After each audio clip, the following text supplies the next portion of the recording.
Good morning and welcome to Italgas Strategic Plan presentation 2026-2032. This is going to be quite a long presentation. We are going to have our President, Paolo Ciocca, our CEO, Paolo Gallo, our Head of Italgas Reti and Distribution Business, Pier Lorenzo Dell'Orco, and our CFO, Pierre Latour, presenting the plan to you all today. We are very, very pleased to have such a big audience, and it's a very important day for all of us, so welcome and thank you.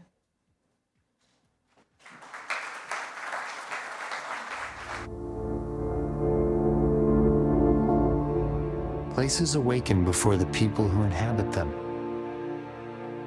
before lights appear in the windows, before shutters rise, before the streets fill once again.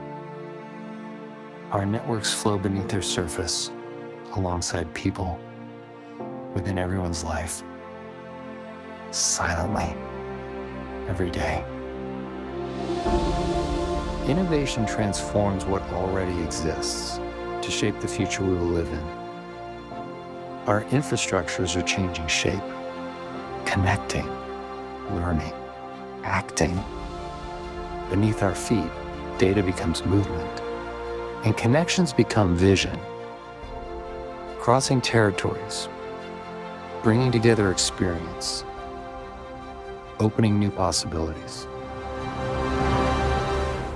The future of energy takes shape every day in digital and flexible networks, in new resources, in technologies accelerating transformation, but above all, in people, in those working across territories, in those analyzing, imagining, designing, in those turning vision and innovation into reality. Italgas, built on networks, driven by intelligence.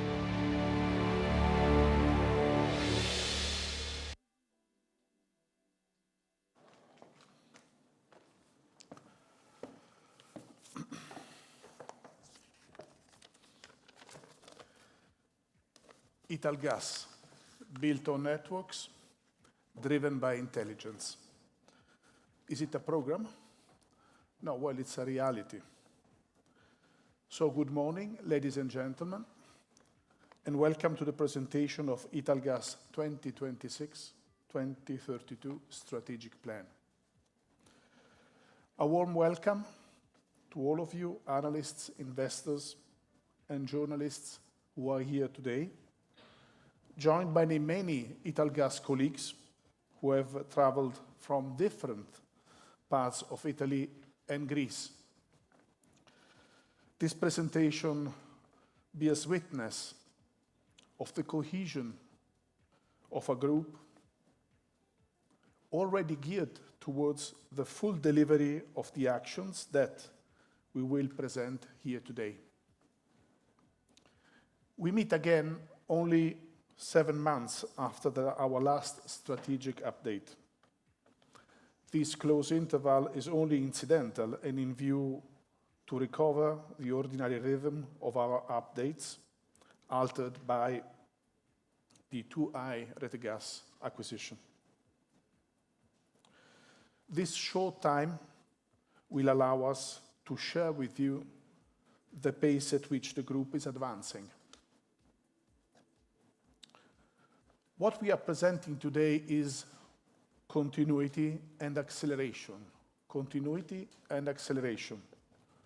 Continuity in vision, acceleration in targets.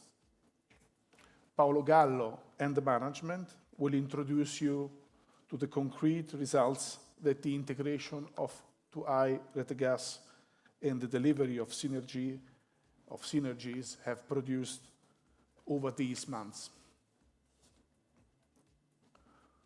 We are living through a phase in which the European energy system is under a pressure which, in their persistence and intensity, have no recent precedent. Geopolitical instability has made it crystal clear in the good and in the bad, what was already evident to those who look at infrastructure with a long-term perspective. Energy security is an enabling condition for the competitiveness of countries and therefore for the well-being of all communities. Networks, digital, widespread and punctual, resilient, are the most concrete response to, or better, response that the industrial system can offer to this challenge. Italgas has known this almost for 190 years. And today, in its position as Europe's leading gas distributor, it is best placed to take on this role with full responsibility. This has not been a position that's been won by inertia. In 2017, when the digital transformation of energy networks was still a frontier topic, Italgas made a decision that ran against the tide, yet provided farsighted to invest with conviction in the digitalization of its own infrastructure. That choice set in motion the progressive construction of a technology platform that today, beyond being a competitive asset, is an international benchmark, and which has proved to be the indispensable prerequisite for responding to the fluctuations and pressure to which the energy system is subject today. Anticipate rather than chase. This is the hallmark that always has distinguished the group's path.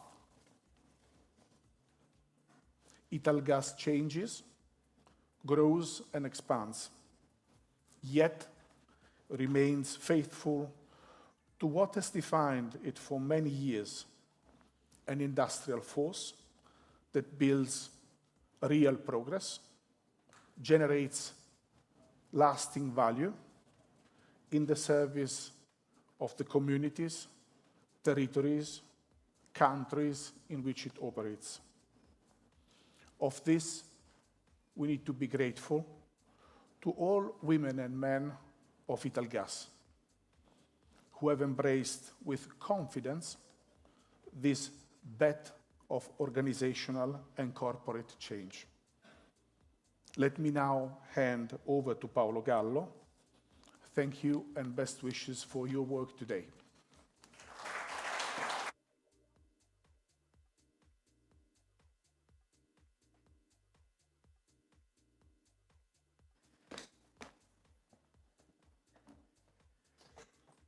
Good morning. Good morning to everyone and welcome here. Let me start with the presentation. I will be joined in a moment by Pier Lorenzo Dell'Orco and Pierre Latour that will help me to present our plan. But before we move, just a very quick list of the things that we are going to touch today. We are going to look at the market environment. It was mentioned by our chairman before. We are in a very peculiar and particular time regarding energy. Then we will update you about the progress that we are making, about the integration and the synergies we are delivering relevant to the Rete Gas acquisition. Then Pier Lorenzo Dell'Orco will present to you the investment plan, and Pierre Latour will give you the numbers of this strategic plan. But before jumping into the presentation, let me start with what happened in the last 10 years. In November, we are going to celebrate our 10 years of emerging from Snam and back to the stock exchange. I think this slide and this page tell you the story of the several promises kept. The promise to deliver a long-term growth, mainly through innovation, the promise to create value for all our shareholders, to our people, and the community that we serve, the promise to become an undiscussed leader in our industry.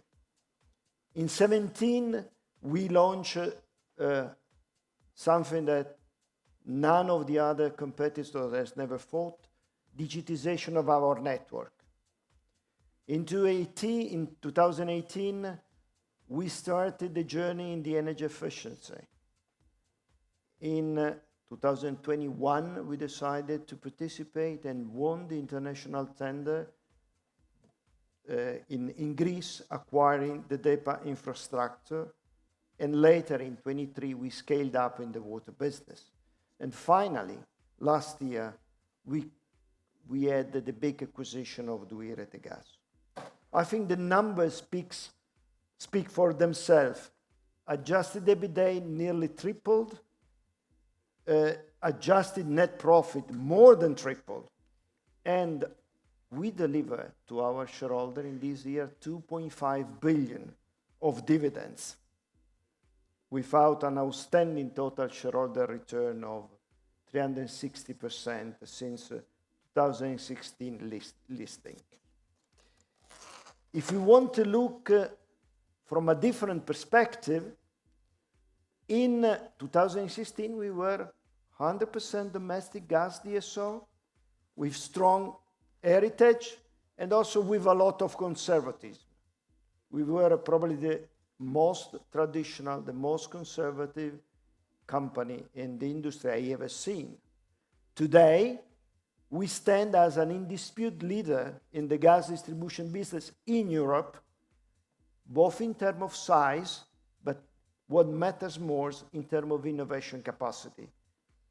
With business portfolio that has been enlarged to energy, efficiency and water service, as well as an international footprint in Greece.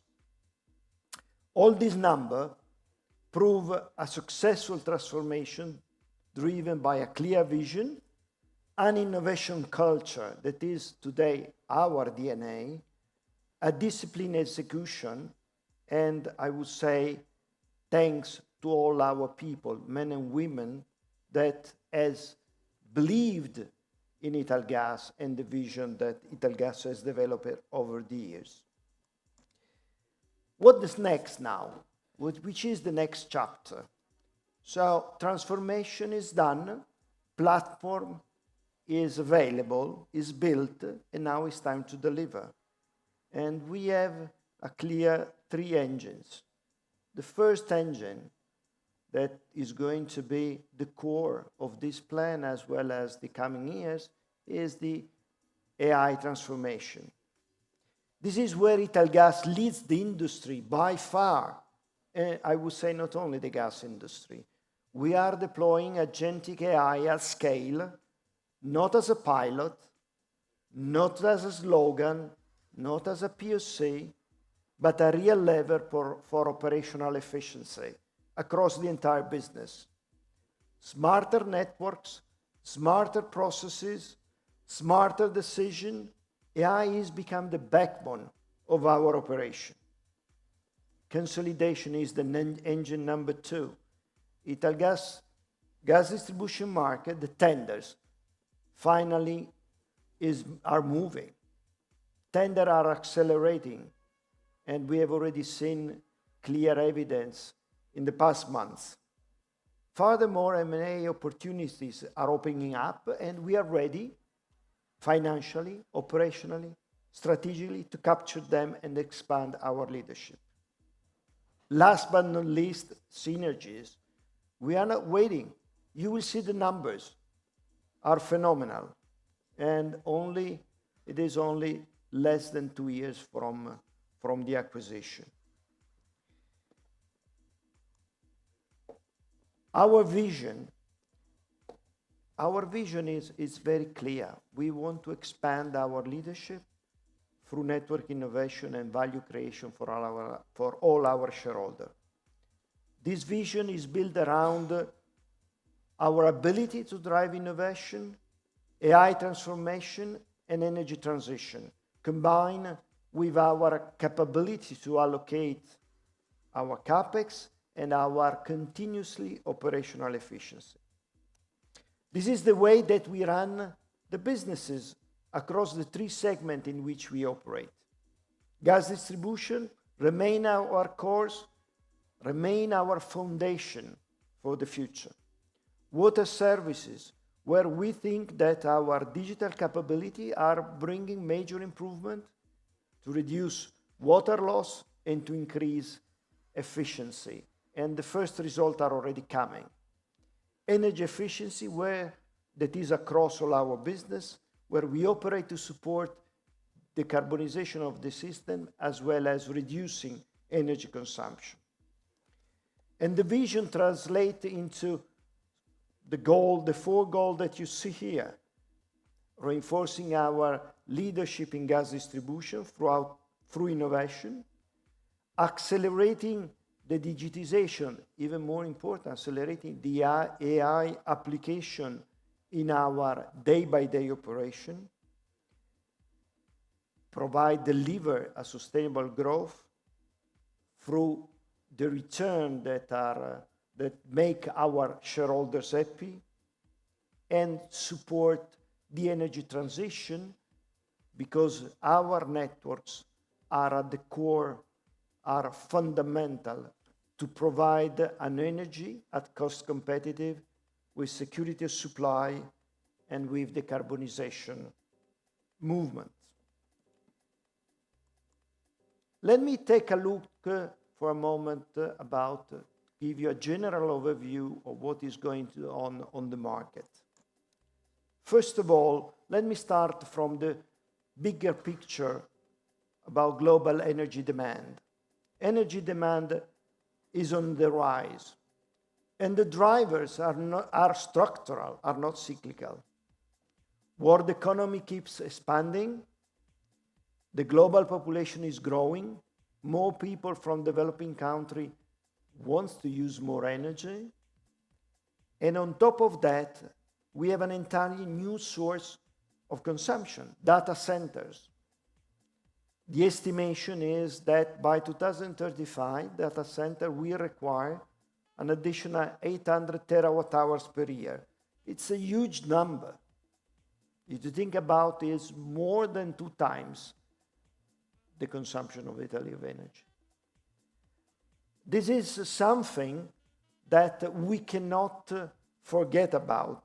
And in this context, gases, and I'm using not gas, but gases as a term, will remain essential, combining efficiency,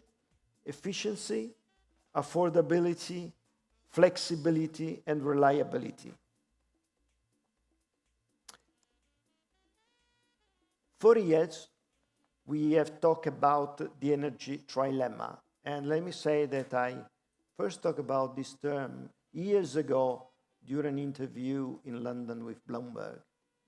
But I think that now, energy trilemma is probably it's a too simple representation of what's going on. We are talking about security of supply, of course. We are talking about environmental sustainability, sure. We are talking about, even more important, the cost of energy.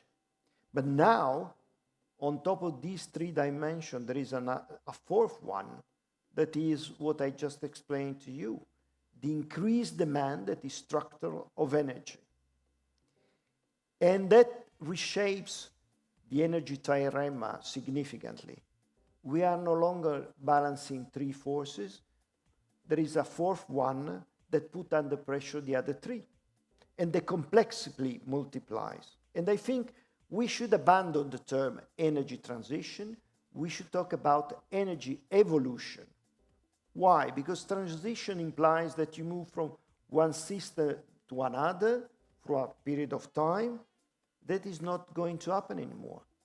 Now there is going to be an evolution where multiple molecules, multiple technologies, multiple pathways are working together to meet growing demand while continuing to reduce carbon emissions and assuring security of supply, and more important, keep the cost affordable for industry and for citizens.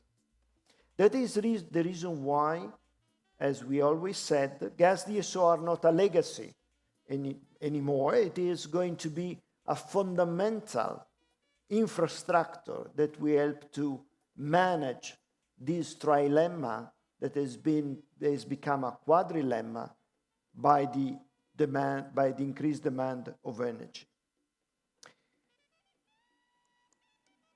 And let me just talk a little bit about the electrification. Electrification is the headline that everyone loves. But let me give some facts, some reality behind that. I mean, the demand of electricity is growing. There's no doubt about that. Drivers are there, and we are not here in denial. But the electrification is not coming for free. If you look at the numbers show very clearly where we stand. The recent energy crisis, the rigidity of renewable energy production, and the technical and infrastructural constraints are showing how this process of electrify everything is not going to happen. It's just a fantasy. And it will never happen as somebody are imagining. You cannot, and we cannot decarbonize our economy just using ideological position. Because we need to think, first of all, that we need to give to our economy energy that is cost competitive. And in order to do that, you need to be sure that security supply is guaranteed. And in the next slide, in the next page, I will show you how our gas network and the molecules can do part of this job. The first driver is modulation. As electricity is essential, but storing electrons at large scale is expensive, is not real, is not going to happen. Molecule, on the other hand, can be stored easily. We have already several storage, and gas infrastructure is a natural storage too, and release when demand peaks, helping the system manage volatility. We can and we should pursue the carbonization of the molecules. Biomethane today, hydrogen, synthetic natural gas tomorrow, allow existing gas user to progressively reduce emission without forcing every customer or industrial process to switch technology at once. The third driver is infrastructure. Italgas, Italy, as well as other European countries, have an expensive gas network connected to home businesses, industrial districts. Upgrading and repurposing this network is more efficient than duplicate with a massive expansion of electricity infrastructure that will not meet the targets. So the message is balanced. Green gases do not replace renewable electricity. They make the transition more affordable. They make the targets more achievable. By combining electrons, the carbonized molecule, and the existing infrastructure, Italy and the European Union can move faster toward the goal set by 2030 and 2050. Which is the lesson that we can take from the recent crisis? How secure is the gas supply for Europe especially? And honestly, Europe is still exposed by, let me say, by the natural situation.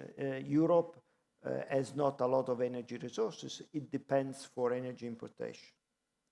But you can face that situation. You can reduce the risk of this situation if you don't rely on one single supply route, if you don't rely on a single area for supply. And I think Italy has proven, since 2022, that we can afford energy crisis if we are able to improve our infrastructure. And Italy has done a lot since then. And we have seen the result of that situation in the recent crisis. Just look at the level of storage today in Italy. That is a clear demonstration. So which is the lesson learned? That infrastructure are fundamental. Investing in infrastructure, make the infrastructure redundant, is the way in which we are preparing ourselves for any kind of future crisis. So in other words, the resilience is fundamental, and the resilience comes from different solutions. It comes from optionality, and that's what the diversification delivers. Let me just spend a couple of minutes about the REPowerEU. If you remember, after the invasion of Ukraine, Europe, the European Commission has issued a REPowerEU as a way to get rid of the dependence from Russian gas. And the vision at the time was very clear, to develop alternative sources, biomethane, hydrogen, energy efficiency. I think Europe should take care again of this vision, but should put into action something that has remained just on paper. If you think about, for example, energy efficiency, I think that is the best way to reduce our dependence, the best way and the cheapest way in terms of reduce our energy consumption. I think that European Union should take a step forward, should put into an action plan the objectives that were contained in the REPowerEU that are still very actual, even if it was developed back in 2022. If we take a look at about the market outlook for Italy, and then we will look at about Greece, what we've seen is that the gas demand is recovering from 2023 bottom, especially the civil segment is leading the way. If we look further, and that is based on several scenarios, we see that the overall amount of gas demand remains stable, same line, same level of today, with a growing penetration of green gases, biomethane and hydrogen, reshaping the energy mix and driving decarbonization from within. So it's clear that gases is and will still represent Italy's energy backbone for a long period. The molecules flowing through the network, of course, we see are greener over time, but the gas infrastructure itself stays central. Looking at Greece, that is our second country, where we are managing gas distribution, here we see growth and momentum. Greek domestic gas demand has expanded sharply in the recent year, with a double-digit annual growth over the last 3 years. This is a market still early in this journey, with a significant room to run. And the engine, let me say, is the civil segment again, and this is projected to outpace the other segment. And two main drivers are powering this. First of all, us. We are expanding the network. We are bringing the grid into regions that didn't have access in the past to the gas. And second, there is the second driver is the conversion of the residential use of coal and oil into gas that is cheaper, that is safer, that is more reliable, and brings also lower emission. Now, I'm going to touch the second chapter of this presentation that is relevant to what we have been achieved so far about synergies and what we expect to achieve in the years of the plan. We are not just on track, we are raising the bar. That is a clear bottom line. In particular, we have identified, since last October, fresh upside from AI-driven cost efficiency. That takes our target to 280 million of synergies by 2032, compared with the baseline of 2023. That is a 12% upgrade in respect of our previous plan. And if we compare, I mean, if we compare the initial estimation that we made in October 24, when we announced the acquisition of 2i Rete Gas, the initial estimation was 200 million. So there is 40% above that initial estimation that, I remind you, was just a top-down estimation. This demonstration, once again, that Italgas works continuously in identifying new opportunity, new area for synergies. And if we look at the delivery curve of the synergy, we reached 35 million in 25. In the first quarter, we have already at 90 million, and we confirm that by year end, we will be reaching 130 million of the overall synergies, with already some AI savings coming into the picture. But if you look at the curve, you will see that the new curve is in every single year higher than the one that we showed to you last year in the strategic plan. Also, on the revenue side, the work that we have performed since last October has identified as new area of investment in order to bring the Rete Gas, the 2i Rete Gas legacy network at our same level. And we have identified roughly around 300 million more of investment that will bring the overall revenues, additional revenues, to 120 million euro.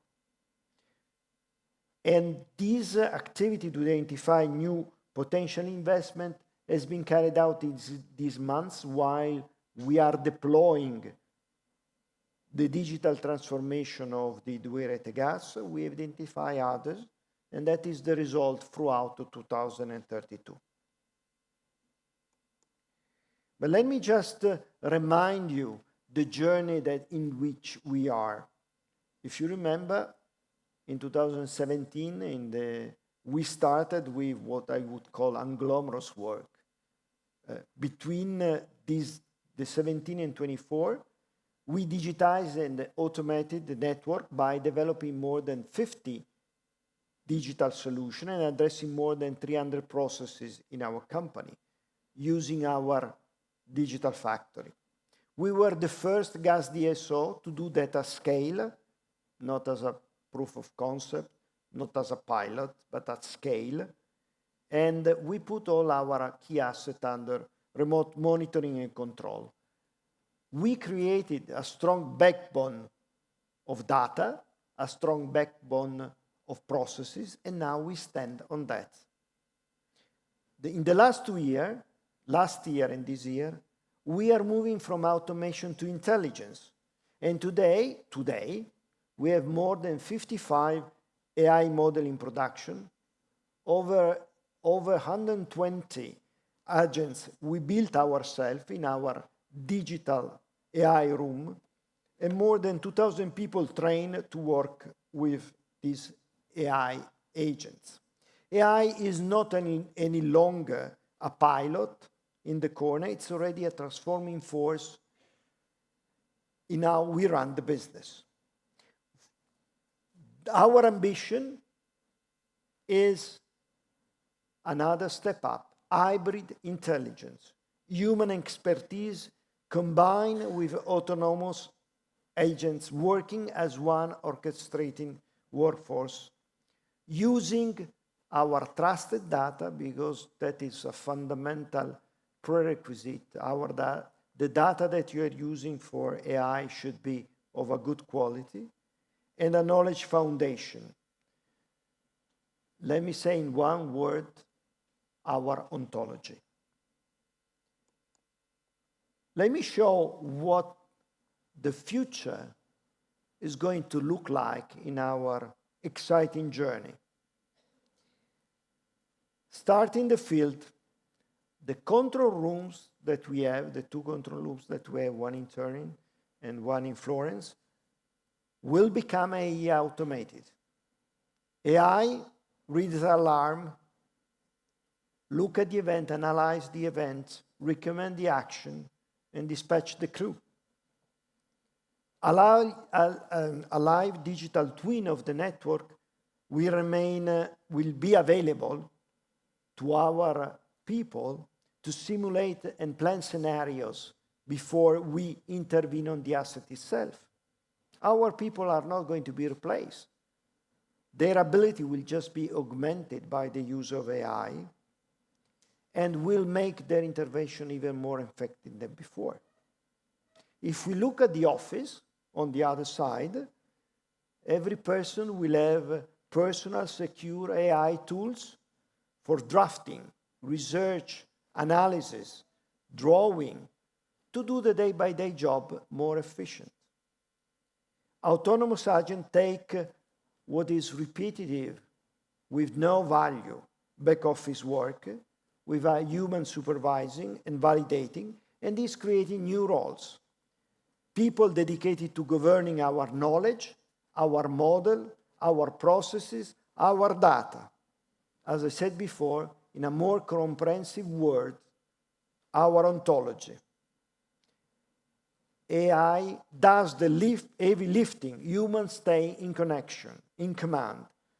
That is how we are going to build tomorrow network. And we have already started. Let me give you some example. And the list what we have already implemented, what's ongoing, and the future. What we have already implemented, you can see it. It's producing the majority of the synergy in 2026. What's ongoing? We are scaling up, extending agentic system into claims, contact center, procurement, network optimization, engineering. The future is roll out even a larger approach. Agentic system reaching every relevant corporate and operational process, with additional target of insourcing and of engineering and specialized technical tasks. The outcome is that we have confirmed the 180 million pool from synergies, efficiency, and insourcing. And on the other end, we have projected 100 million euro of AI productivity and efficiency that has been upgraded about 40% in respect of our previous plan. But I want to show, because I'm sure that there's going to be a question about that, some specific cases that are already in operation and for which we have started to measure the result. 2 cases. Field intervention scheduling was released in January 26. What does AI doing on that? It's an optimizing algorithm that pull every key pieces of operational data into each technician daily schedule. It put together appointments, maintenance, emergency, construction works in one plan. It consider technician skill, shift, operational constraint, meteo, live geocalization. And it might optimize routes, and it do it every 30 minutes. After 5 months of using, the impact is significant. 10% increase in workforce utilization, 95% reduction in staff time spent in manual scheduling. I said 95 just not to say 100 because we don't need any more manual scheduling. And this is just the beginning. Second example, end-to-end customer request and complaint management. We receive 1,000 every year, 100,000 of this kind of requests. And this is a multi-agent AI. So there are multiple agent AI working in an orchestrated manner. What they do, they read incoming emails, text, attachment, and writing images. And then reading that, the queries, they queries our enterprise system. And they look at all the data available in our system, so metering, billing, and CRM. From that, they reply directly to our end customer, or eventually, if cannot be replied, they dispatch a technician. For this initial rollout, because we just started this month, we deliberately kept a human in the loop, but in this initial test phase of 1 month, the results are phenomenal. 60% reduction in end-to-end handling time. Customer receive faster response. The communication are more structured, and we redirect our people toward high-value work. I wanted to give these two specific examples because they are in operation. So we are not talking about any more pilot, POC. This is real life. But now let me introduce Pier Lorenzo Dell'Orco on the stage and Pierre Latour too on the stage. They will present to you, Pier Lorenzo Dell'Orco, the investment plan, and Pierre Latour, the financial data. The floor is yours. Thank you.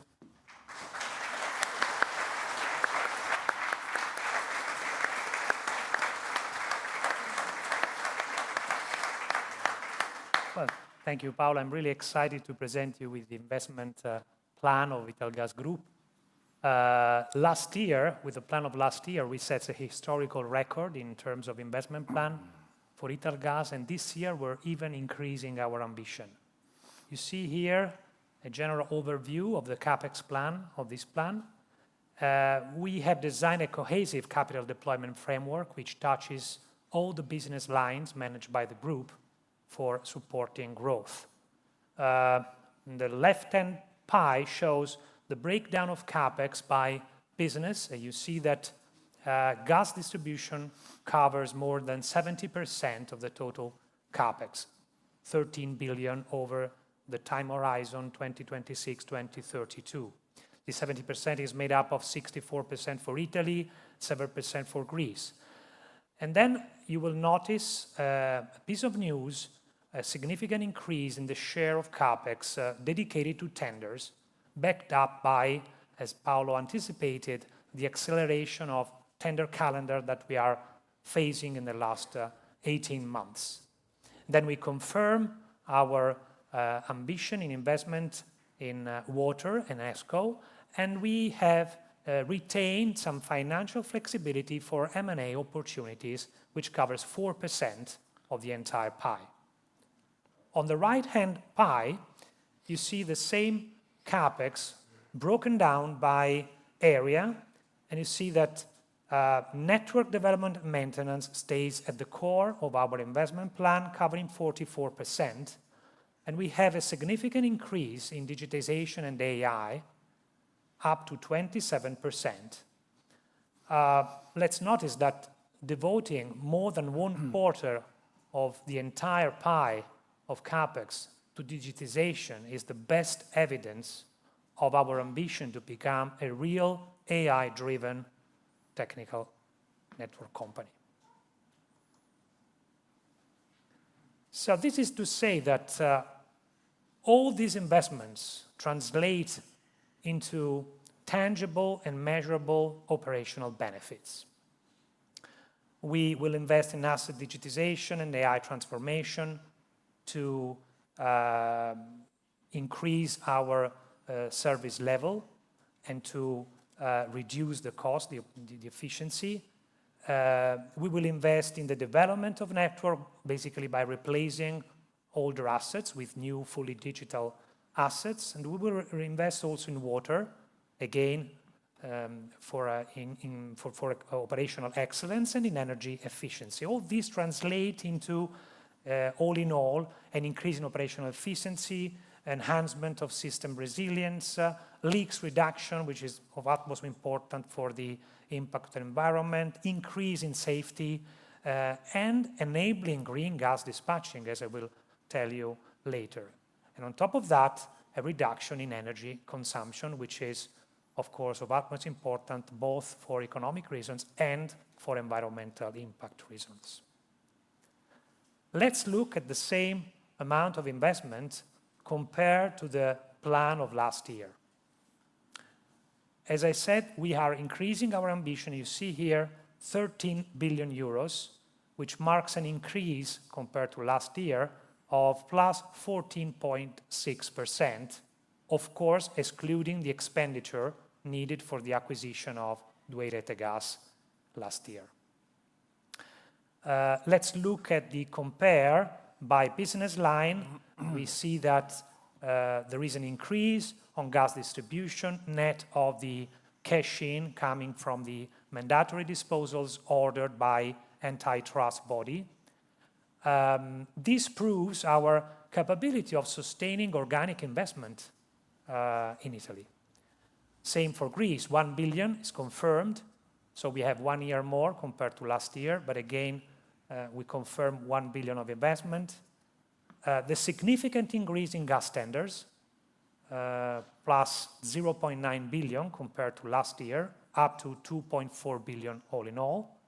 Then I said we have earmarked 500 million for M&A, and we confirm with a slight increase our ambition of investment in water and energy efficiency.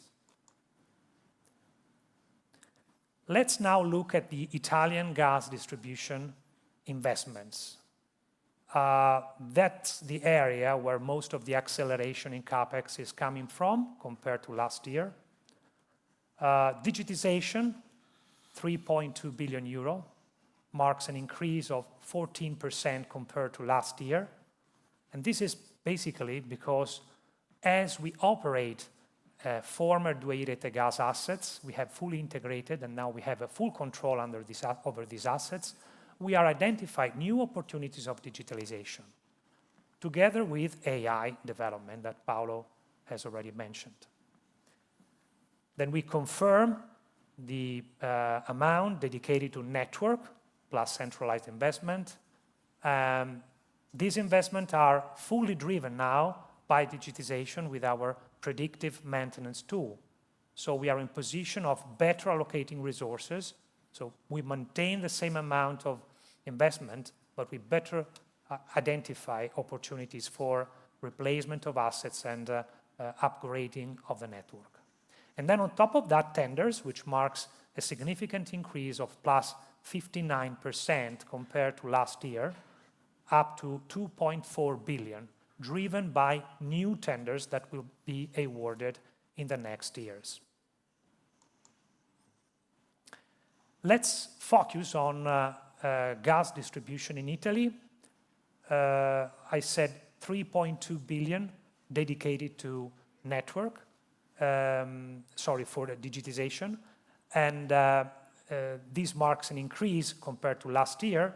The chapter of these investments are basically the same that we have already identified, but more and more initiatives under these chapters are coming out. So we will basically complete the digitization of the networks acquired from 2i Rete Gas by 2027. This is a confirmation of the target that we have already announced last year. We are quite satisfied of the extraordinary performances of our patented Nimbus smart meter. And so we confirm our intention of deploying massively Nimbus in Italy, and we will see also in Greece. And we have increased the number of meters to be deployed over the time horizon of the plan, up to 6.5 million. Digitization under this 3.2 billion euro. Two main chapters are digitization of the assets and smart metering deployment. Concerning digitization of the asset, we have conceived a two-stage program leading by 2027 to 100% of the city gates remotely controlled by DANA from our control rooms in Turin and Florence. The second step, we are already working on that, will come later.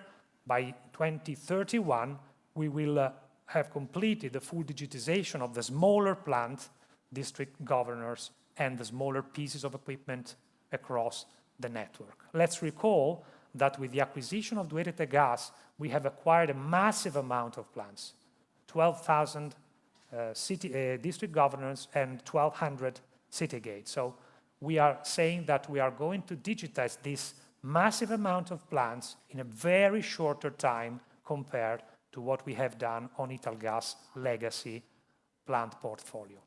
On the right-hand side of the slide, you see the smart metering program.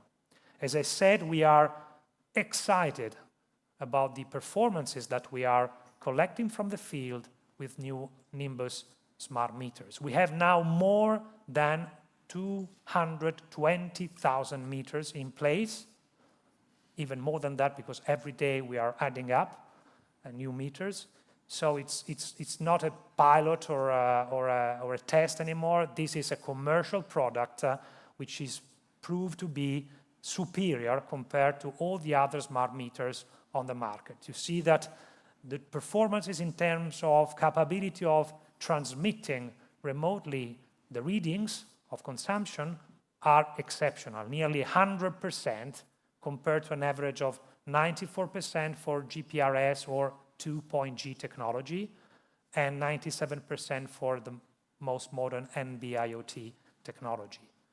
And again, for remote management performances, which is the capability of remotely disconnecting the gas when needed, the performances are even better compared to the average of the market, 95% compared to an average of 70%. These, all in all, of course, translate into a higher level in service quality, but also lower costs for what we can do remotely.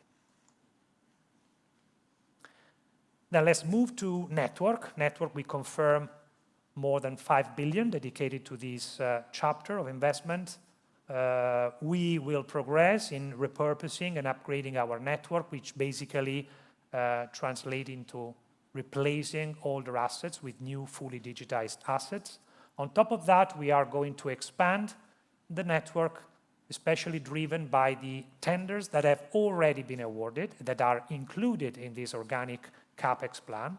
And on top of that, some more opportunities in Sardinia. We have to complete the methanization project, and a new entry in Cilento, in the south of Italy, new methanization, an area in Campania which has been brought to Italgas along with the acquisition of 2 Rete Gas.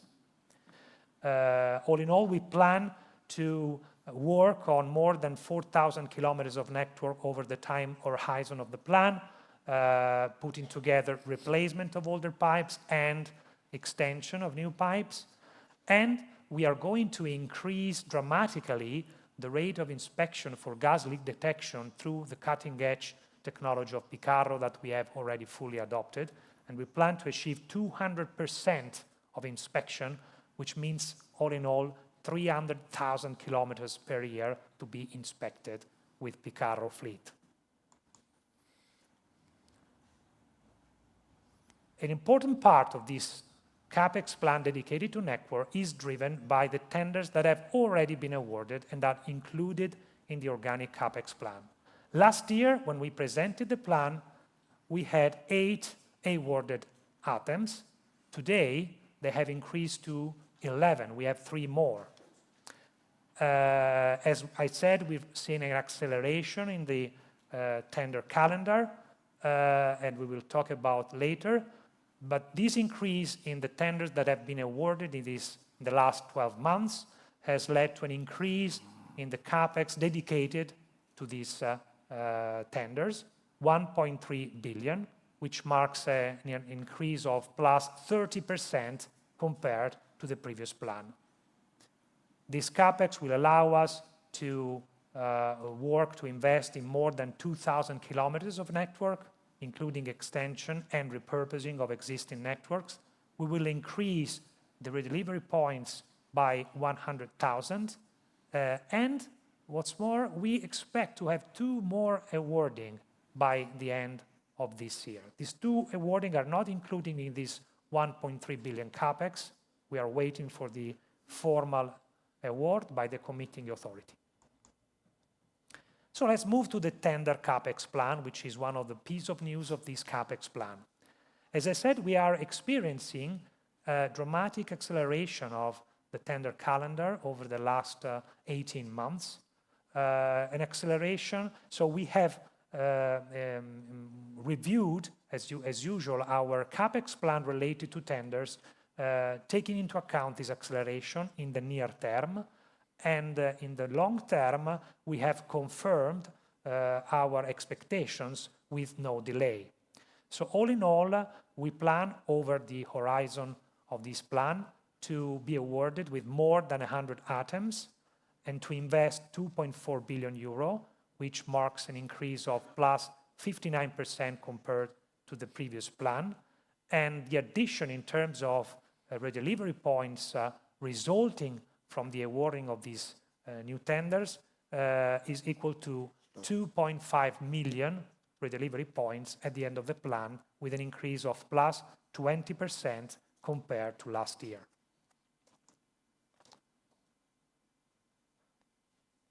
Our investments are not only dedicated to the network itself, but in general enables the unlocking of green gas potential in Italy,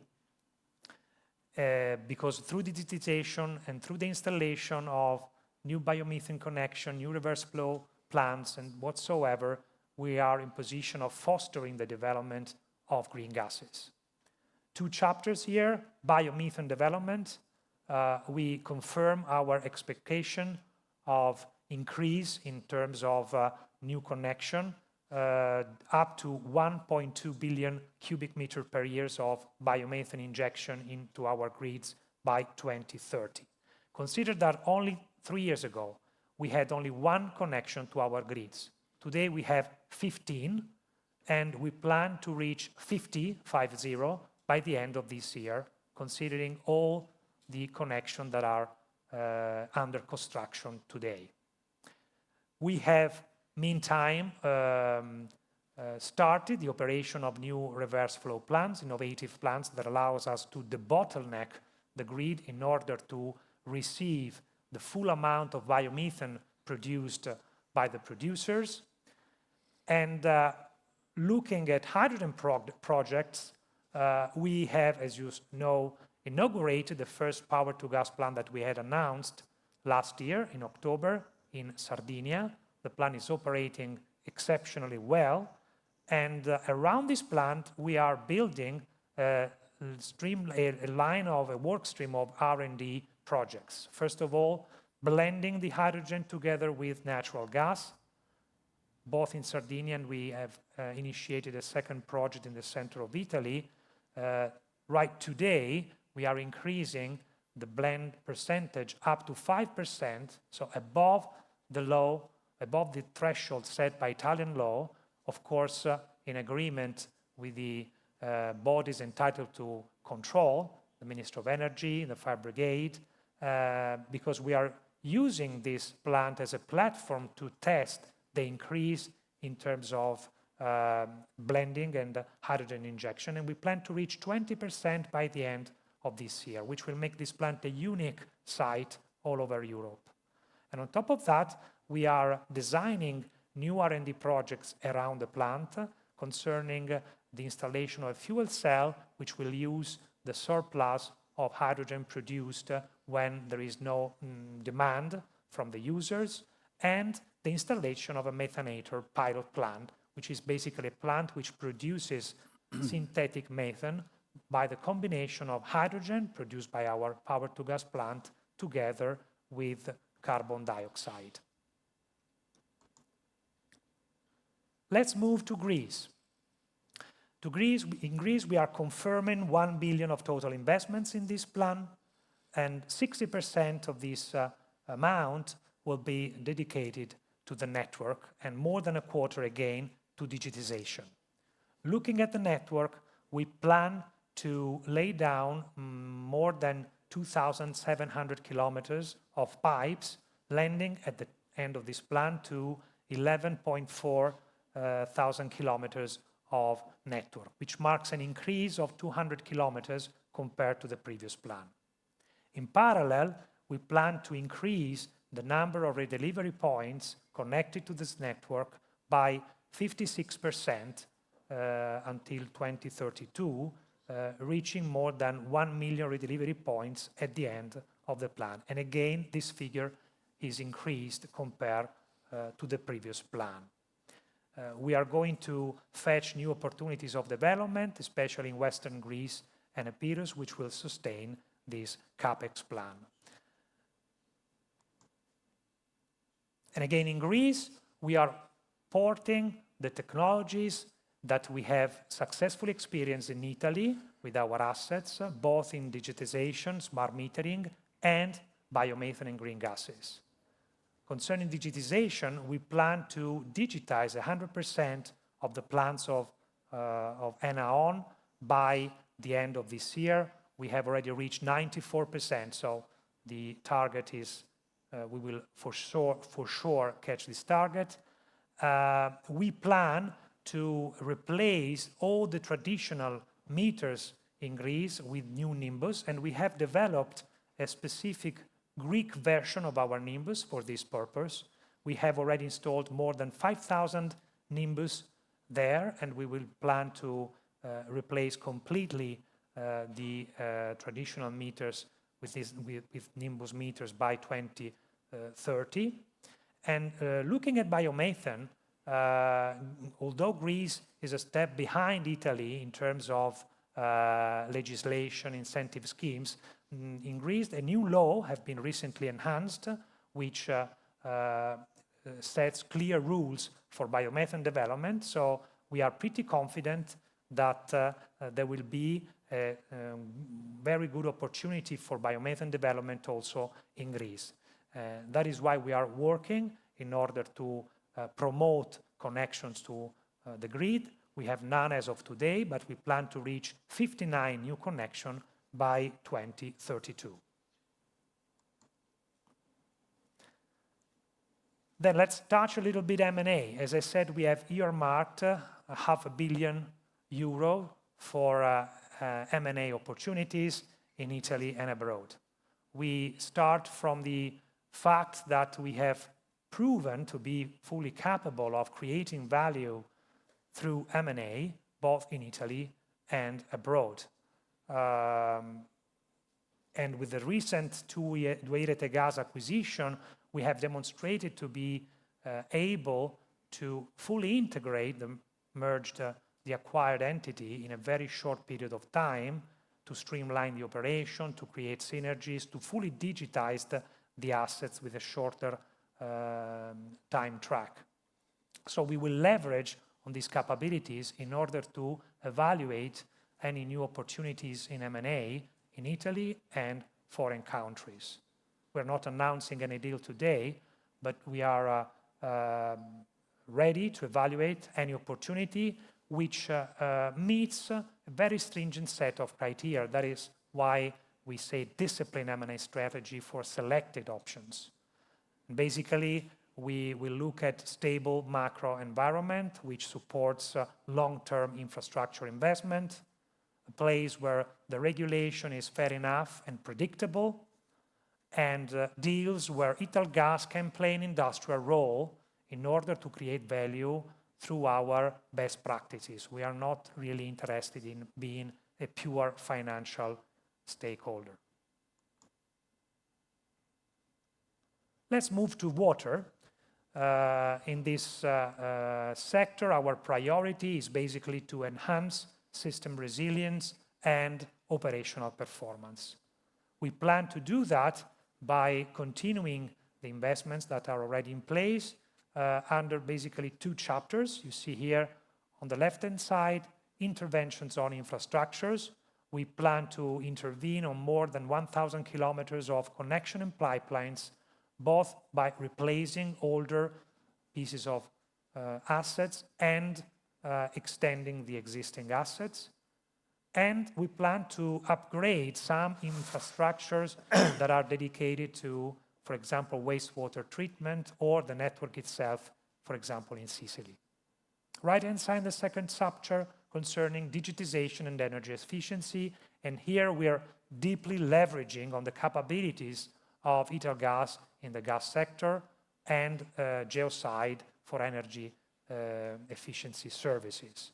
So we plan to digitize 100% of assets in water industry by 2027 to enable remote control like we do in the gas, introduce AI agent automation to increase the efficiency of our operations and to complete smart metering.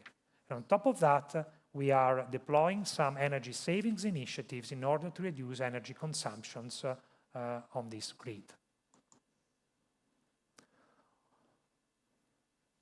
On top of that, we are assuming that within the time horizon of the plan, we will consolidate Sicilia Acqua and Acqua Latina.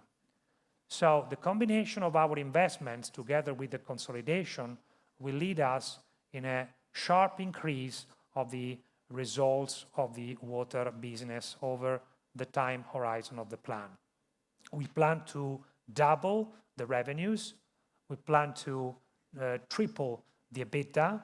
We plan to increase the RAB by 8 times up to 350 million.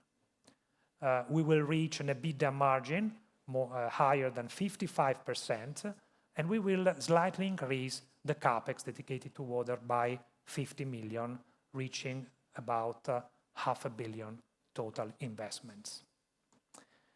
Now, let's me I will just speak a little bit about one of my favorite subjects, that is the energy efficiency, Geoside.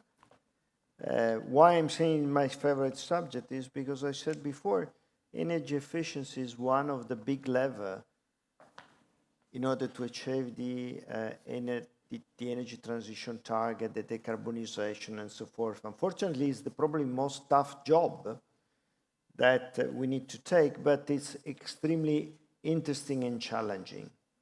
And the fact that Geoside, first of all, is working with all the group companies in order to test, to do pilots, and then to deploy new energy efficiency solution is the proof that we strongly believe in the energy efficiency. And then Geoside, after testing that, is offering similar solution or same solution also to a third party. The focus here is exactly the same in the gas distribution, digitized solution to the customers, and using all our experience in gas distribution as well as AI to improve operational efficiency of a third party. You know that the regulation has become stricter, less subsidies, but we still think that there is another way in which we can achieve the energy efficiency target, especially in the business to business. That is our first priority. And in that case, we are ready to invest also from our side in order to support industrial customer in achieving achieving energy efficiency, because if you're able to reduce your energy consumption, you become also more competitive. And we are dealing with several different industries demonstrated that is a path that they, with us, can follow. And we are using our tools, Safe Mixer, and all the AI application that Geoside is developing. But we are very focused on value. So creating value for our customer and for us. We are not focused just making volumes of that. That is going to be, has always been our view. Nearly 300 million of investment over the plan period. Some small M&A in order to open up our offer.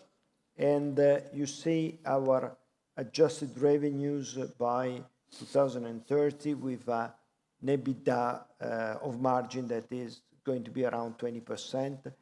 So that makes a completely different energy efficiency company from the other ESCO that are present into the market. Let me just conclude before giving the floor to Pierre Latour about our environmental target. Last but not least, we have reviewed our targets for 2030. We have increased in the gas distribution the targets. I should remind you that last year the level of emission, the reduction in terms of scope 1 and 2 emission was 55. Now we moved the target to 68%. The net energy consumption was down last year, the target 35%, now is 41, keeping the same net zero target for 2050.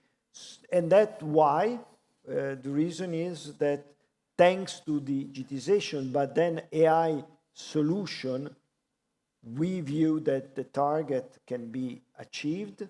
And that's the reason why we raised in respect of last year plan. Regarding the water, I mean, still the target that we set last year are very ambitious, reducing by 1/3 the scope 1 and 2 emission, energy emission, as well as leakage rate on the distribution. It's really a very tough ambition, but we are fully confident to reach them, backed by our digital solution and AI solution. And finally, we confirmed the scope 3 objective to reduce by 24% by 2030. Now it's time to reveal the numbers. Pierre Latour will take the floor. Thank you, Paolo.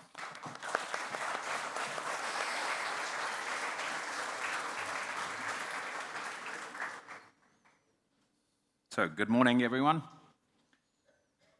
Let's now move to the final part of the presentation and take a look at the financial targets. So, we start with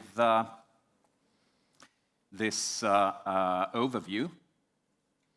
Now, our strategic plan is designed to deliver superior earnings growth,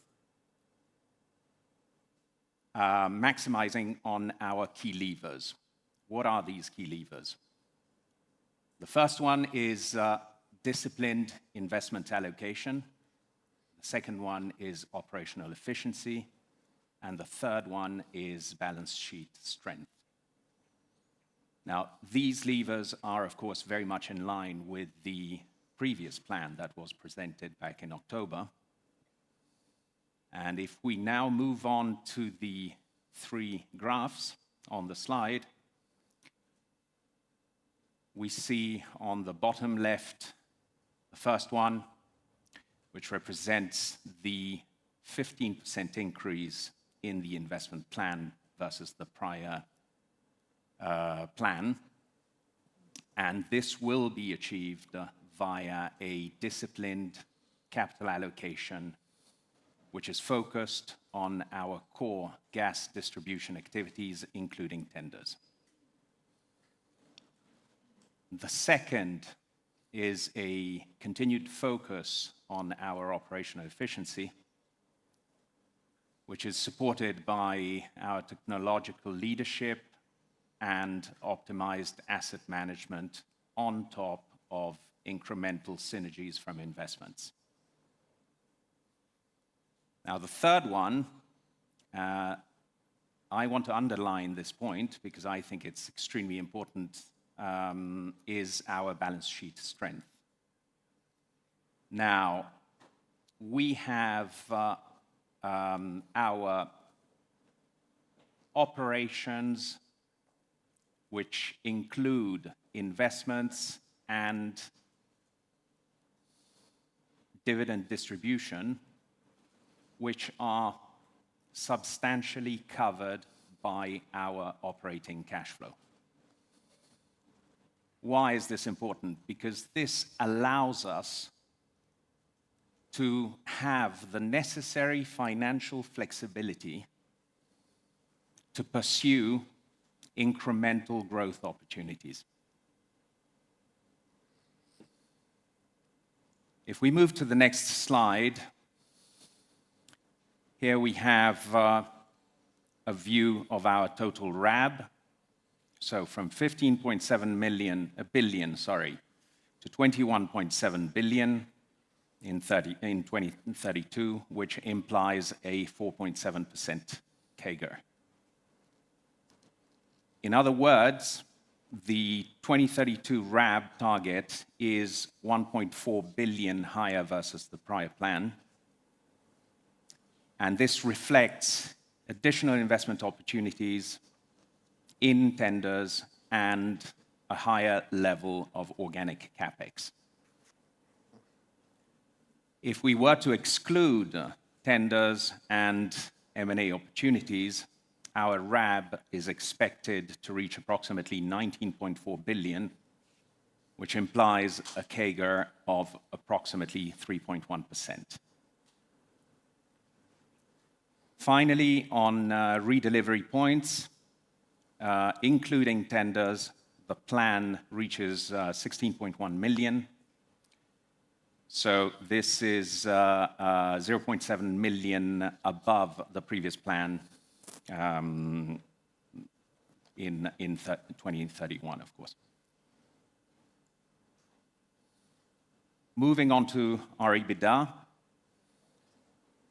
Our EBITDA is set to grow strongly, so from 1.88 billion reported in 2025 to around 3.3 billion by 2032, delivering a CAGR of 8.4%.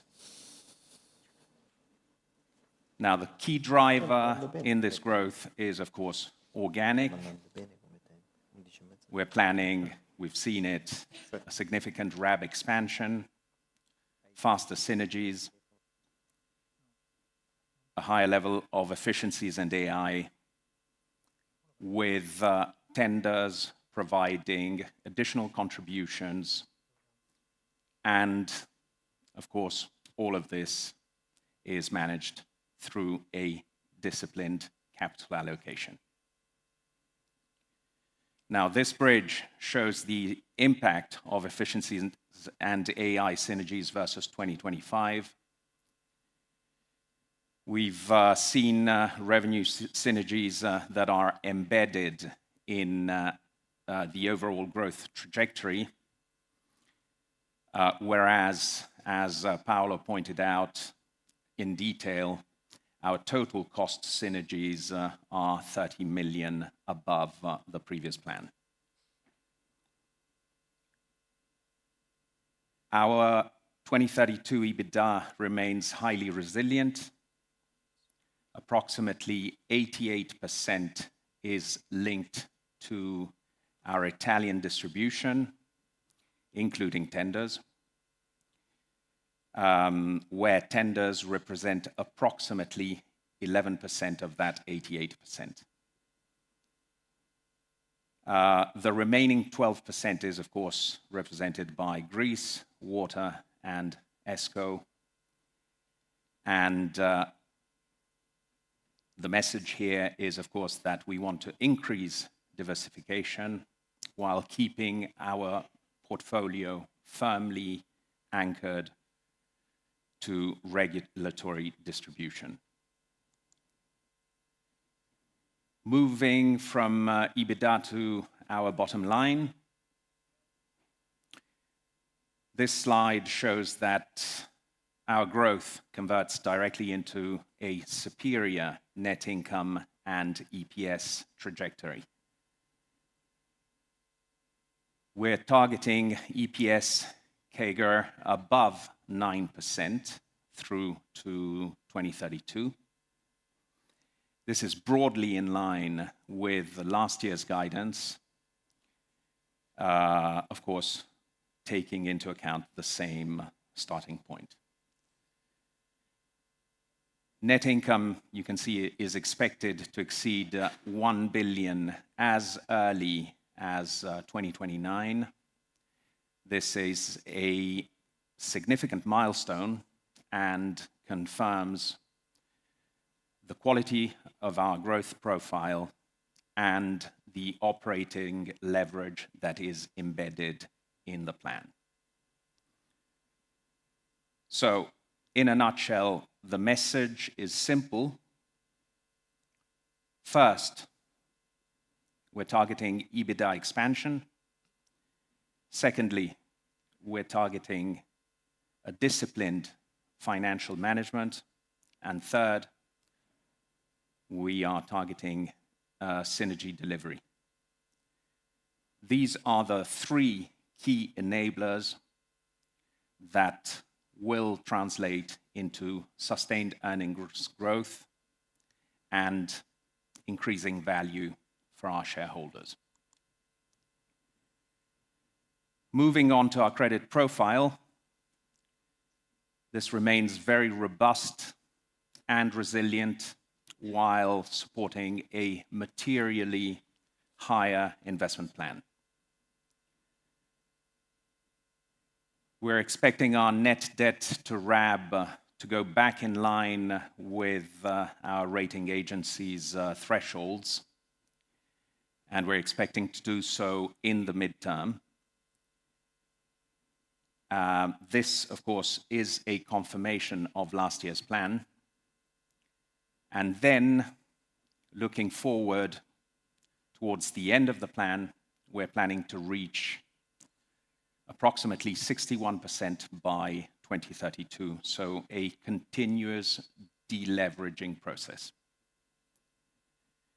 Regarding maturities, the profile is well spread and largely protected by our fixed rate debt. And our financing strategy remains disciplined, so we will maintain a robust liquidity buffer on the one hand, while on the other hand, we will keep fixed rate debt well above 70%. Let's take a look at our financial guidance. So for the current year, 2026, we are confirming the guidance that we issued less than 2 months ago. So our adjusted EBITDA between 2.1 and 2.15 billion, our adjusted EBIT between 1.34 and 1.37 billion, adjusted net income between 0.74 and 0.76 billion, our technical capex at approximately 1.5 billion, and our net debt in the range of 10.8 billion. If we now move to 2032, our revenues are set at approximately 4 billion. Our EBITDA is at around 3.3 billion, EBIT at approximately 2.2 billion, our consolidated RAB at approximately 21.7 billion, and as we said, our leverage to come down to approximately 61%. On top of this, 2029 is already looking better than the guidance provided in the previous strategic plan, and you can see it highlighted on this page. I now leave the stage to Paolo for our dividend. Thank you, Pier. Thank you. So we are at the end of the presentation. Yesterday, during the board of directors, we discussed the dividend policy. As you know, it's our practice to review the policy annually. If you look back over the years, we have always applied a 65% payout, never used the floor. meaning that we were able to, in always, to create an attractive and visible return for our shareholder. And for this reason, the board of directors of yesterday decided to reaffirm the same dividend policy to 2028, 60%, 65% payout on adjusted EPS and the floor mechanism, knowing that the floor mechanism, we're not going to use it in the future. So we confirm that we will be able to pass the floor mechanism every single year, as we have already demonstrated. Let me just summarize what we have seen. We are indiscussed leader in our sector, in our industry, for size and for capability to innovate and introduce new tools, AI first, to create value and to reduce our cost, as well as to improve the quality of our services. The plan is built around committing 13 billion euro of investment, accelerate digitization, expand the regulated asset base, and you have heard what Pierre was talking about, the numbers. AI is going to be the core for the months to come. I'm not talking about the years to come, because the AI evolution is so quick that we don't talk anymore about years. We talk about months. And it's going to be our backbone for our operation. We are pleased that there is a clear improved tender scenario. I wanted to use the terms back to the future, remind some nice and famous movies. So finally, this is the first plan, strategic plan, that is the number 11, in which we are able to say that the tenders are accelerating. If you remember, every single plan before was that the tenders were delayed. And the numbers are proving it. So we are not just inventing. The numbers are proving it. Pier Lorenzo told you how much has been already incorporated in our organic growth and how much we are expecting, again, in 2026 and 2027. So based on all what I said, we think that we will be able, as always, to create value for our shareholder. This plan is ambitious, especially on the synergy side, but it's fully executable. I mean, we have a clear track record of the promise that we made and the promise that we were able to deliver. Thank you very much for your attention, and I open the floor to the question. Thank you. Sto qua. Ok. Ogni tanto rispondono loro. Ok. So we have several people there, so I'm just going on order. Please say your name and company name, as usual. We're used to that. And James. And then we go in order. Testing. Okay, there's James Brand from Deutsche Bank. Thank you very much for the presentation. It's very interesting. I had 3 questions, if that's okay. Firstly, on Ross, just wondering if you've got any more visibility on what to expect there. I think the answer's probably not, but anyway, I'll ask it anyway, because it's obviously quite an important topic. And what have you incorporated into your plan for Ross, if anything? And then secondly, just on the tenders, I was wondering whether you could explain a little bit more why they've accelerated. Is that because there's been any kind of change in the rules or the legal framework, or there's just less legal challenges? Just interesting as to why that's happening.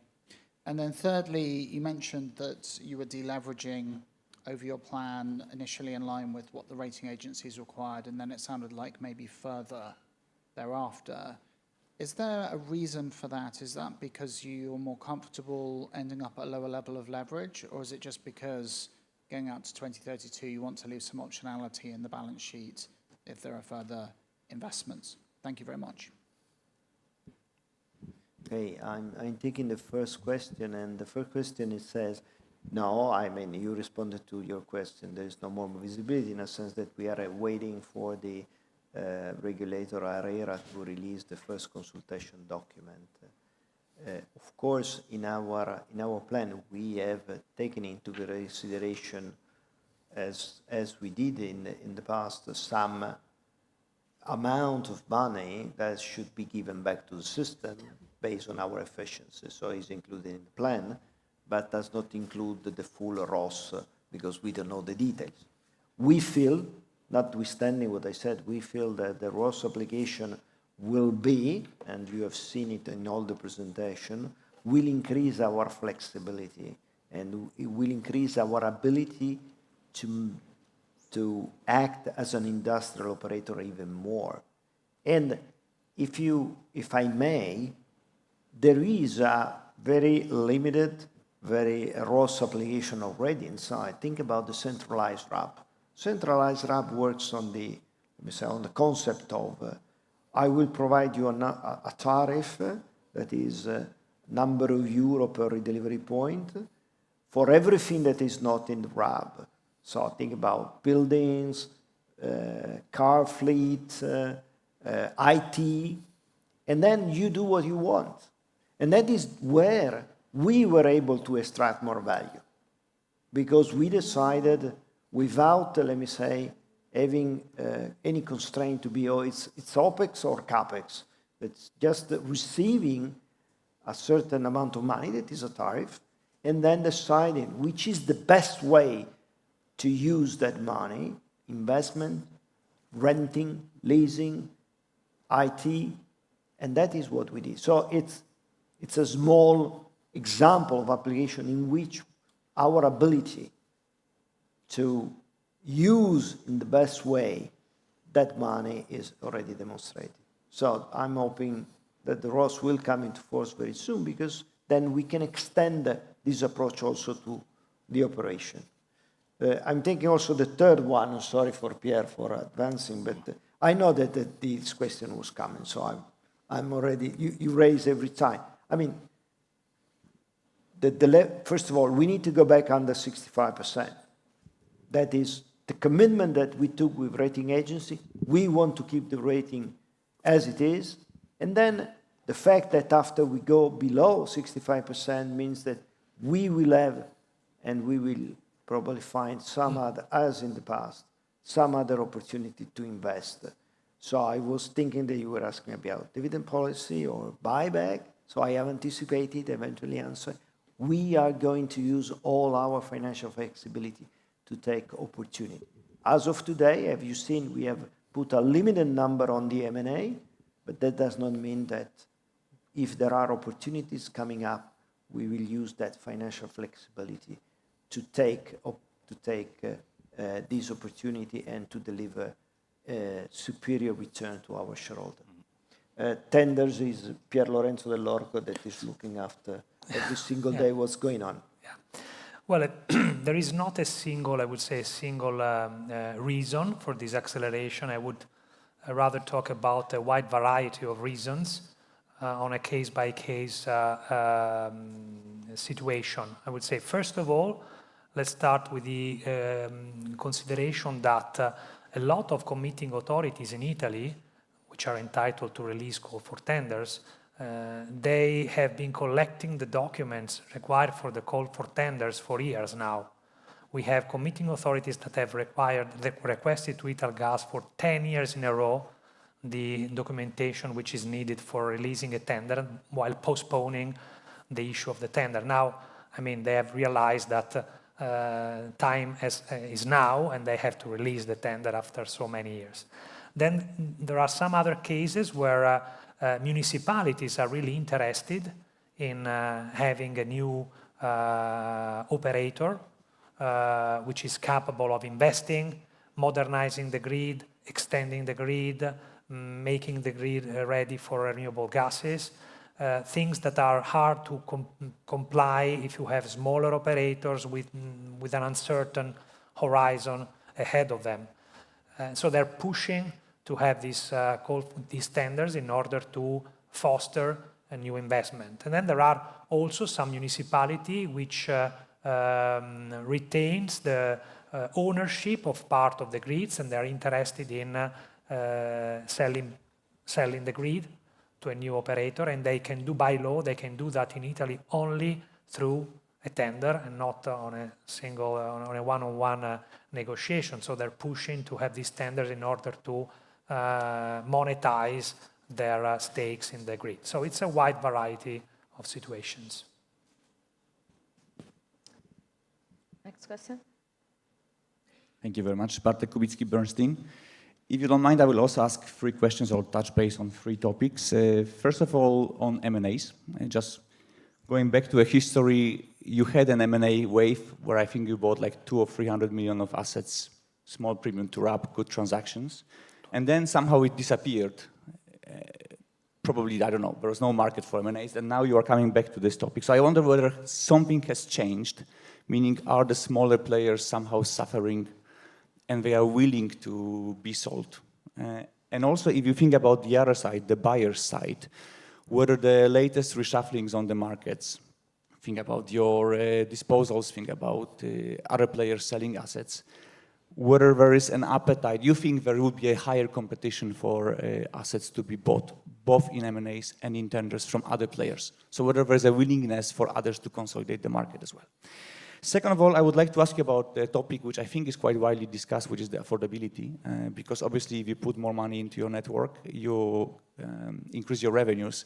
And I guess we can all, or more or less all agree to a scenario, but it's quite difficult to imagine an increasing demand in gas consumption from households. So consequently, this should translate into higher tariffs.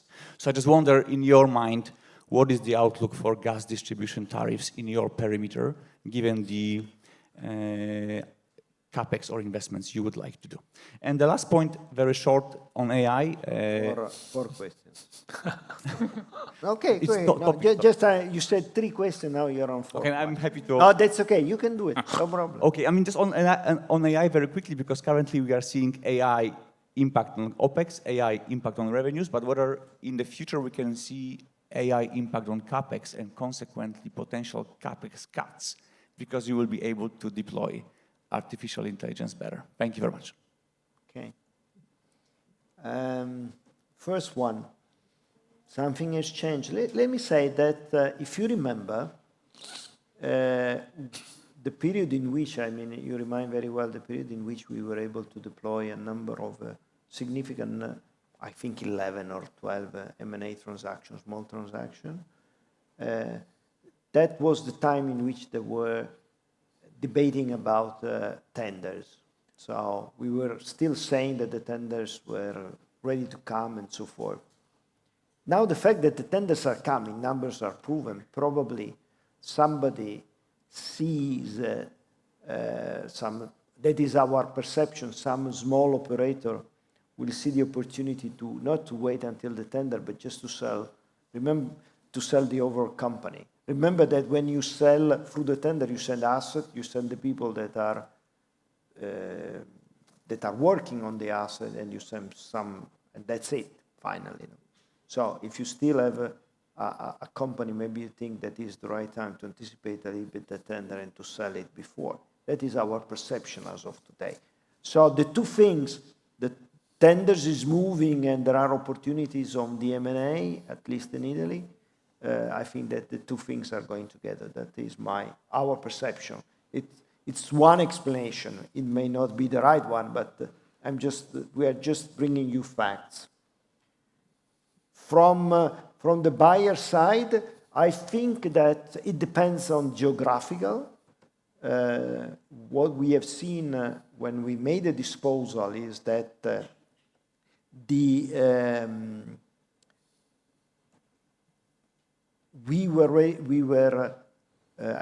what we disposed is assets that were located in specific geographical area of interest of the buyers. Some other did not attract any interest. So there may be some competition, maybe yes, not everywhere. That is my answer. Affordability. Well, first of all, we have shown that the gas demand will remain stable over the plan period with an increase on civil demand, slight increase on civil demand. So we don't see what maybe you see somewhere else, that there is a decrease in consumption, in the gas demand. What about the tariff? It's true that our revenues are growing, but our perimeter is growing. So it's not that the increase of the revenues are linked to the increase of the perimeter and the increase of the RAB. But let me say on the other side, that I have already responded on the previous question, in our plan is embedded the amount of cost that will be given back to the system. I just remind you that in the period 2017, 2025, so the end of the regulatory cycle, we gave back more than 300 million euro that are coming just from cost efficiency. So the point is very clear. With our investment plan, first of all, the perimeter is enlarging through tender, for example, or through M&A, and we are able to deliver to the system a benefit through better quality, but also through less cost. And because of the regulatory system, preview that and foresee that some of our efficiency should be given back, and we are very happy to give it back, demonstrating that with large operator like us, we are able also to bring benefit to the overall system, not only in terms of quality of the network, flexibility of the network, technology advance and everything else, but also through reducing the cost and giving back this efficiency, part of this efficiency, back to the system. On the number 4, yes, AI is impacting already CapEx. When I mentioned, for example, engineering is CapEx. What does it mean? That we are using and we are developing AI agent to start building our engineering activity, at least at the basis.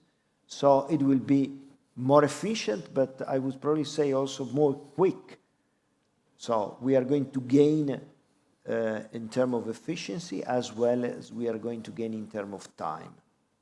So sure, AI, I mean, you see impact directly on the cost, but there are also activities that we are currently developing on the CapEx side. Engineering is the first area by far. Thank you. Julius Nicholson here from Bank of America. 2 questions from me. So you basically upgraded the synergies and cost efficiencies target and front-loaded some of the tender assumptions. Yet the 2029 net income guidance is reaffirmed of above 1 billion. So I'm just wondering if you could maybe quantify that a little bit, like, because I would assume that the number that you have in your budget is higher than was the last plan, but it just says higher than 1 billion. And then my second question is on the tender chart that is in your presentation, just in terms of how to read it. I think you said previously that in 2026 you would expect around 12 tenders to come online, like a few imminent, a few more later in the year. Are these 12 all here counted in 2026, and can we assume then that 2027 will be more, or is the way the chart is shown that a few have slipped into 2027 and that's why 2027 is higher? Just trying to understand the phasing a little bit better. Thank you so much. Well, if you can just repeat, I lost your first question. Honestly, I did not understand your question. Yeah, no worries. I was just curious why you only reiterated the 2029 net income guidance. Well, because we don't want to give you the right number. Very simple. Would have been useful. Simple as that. So it is the 2029, the net income is higher than the 2029 net income of last year or but we didn't want to get into these numbers, so we just say it's going to be above 1 billion. Then it's up to your fantasy to guess how much is. Tenders, scheduling. Well, just, some figures just to be clear on that. So, as of today, we have been awarded, from the very start of the tender process, 11 tenders. That is the figure that has been incorporated in our organic plan presented today. In the organic growth. Organic growth. So yeah. it's not in the tenders part, it's No, the organic growth. Yes. 11. It's 3 more compared to the previous plan. Last year we said 8. Now this 8 has increased up to 11. Then concerning new tenders to come, we have increased our forecast on near term, which means that we have been facing new releases of tenders that were not public last year. So all in all, we plan around 2 tenders to be awarded to Italgas by the end of this year. With high probability, let's say. Yes, very, very it's high. Confident, high Yeah. probability. I would say it's a Cross the formality. finger, high probability. Yeah. And on top of that, I would say 9 to 10, maybe 10 tenders next year, which are tenders that have already been published and we are working on that. For which the, So- presentation date is Yes, 26. it's 26. So Then we have some more expectation of tenders to be published in the second half of 2026, with offers to be presented in 2027, and then awarding to take place 6 to 12 months later in 2028, and this builds up the new plan. So there is an acceleration, all in all.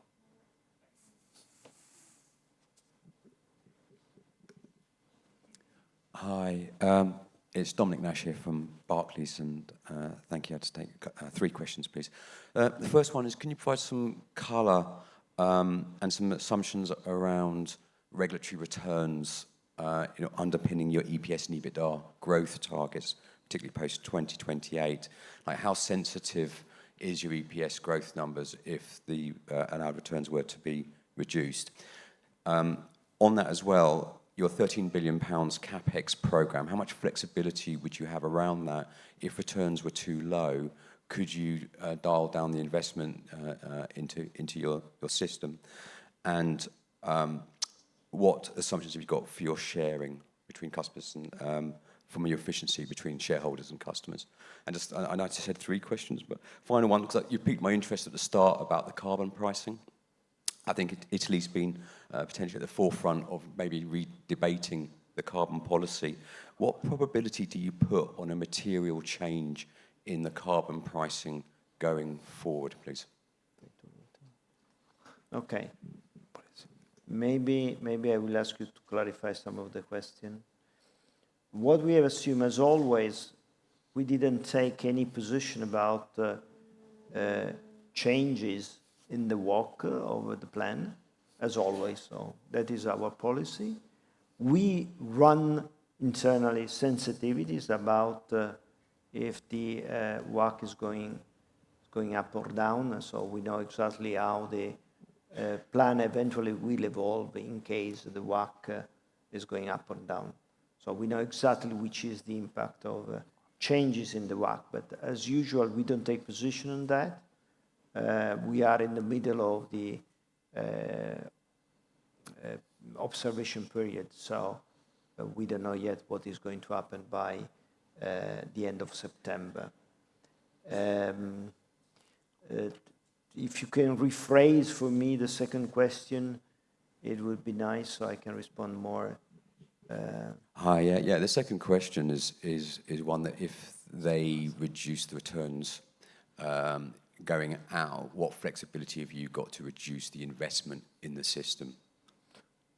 Well, I think there's always flexibility in the CapEx side, in a sense that is the plan that we present to you is normally the base plan, the basic, the one that we give the highest probability, but we have also flexibility to either to increase or to reduce the CapEx plan, depending which is the situation. So honestly, I tell you, there are flexibility, so there's no doubt about that, but in both directions. If we need, we can grow it. We were talking about before the financial flexibility. If we need, we can grow it. If we feel that it's important to reduce, we will do it. So we will adjust our plan accordingly to the point. Regarding the, if I'm correct, the sharing of the efficiency, right? That is what your question. Up to end of 2025, it was very clear. We had to give back all our efficiency, and the 300 million, the about 300 million that we gave back to the system is the number. And that is coming through, if you remember, 50% given back in 2020, and then later on with the X factor. We have embedded a sort of X factor inside our plan to consider that there will be something after 2000 in the years to come. Of course, we expect to have the ROS system in place. We will see how the efficiency sharing will be shaped. But in the meantime, just to be on the safe side, we have embedded such, let me say, so-called X factor inside our plan. That is consistent with the past. The last question, Pier Lorenzo, also considering he's being the president of Proxigas, can give you more flavor on that. First of all, let's consider that Italy is a member state of EU, so we are basically not in position of setting an autonomous scheme. The scheme we have is ETS, Emission Trading Scheme, and soon to come, the so-called ETS2, the extension of the scheme also to end users, like families, like vehicles, like industries. And on those two items, the Italian government has opened a discussion at the European level. They have issued recently a decree, which we call the energy decree, introducing new measures in order to reduce the basically the bills paid by enterprises and families. And among these measures, they have conceived some measures in order to mitigate the effect of ETS on the price building of kilowatt hour, of the electric kilowatt hour, which basically translates it into sterilizing the impact of ETS on the cost of electricity in order to reduce the price of electricity, which in Italy is produced for more than 50% with natural gas. The decree has to be cleared by the European Commission, so there is an ongoing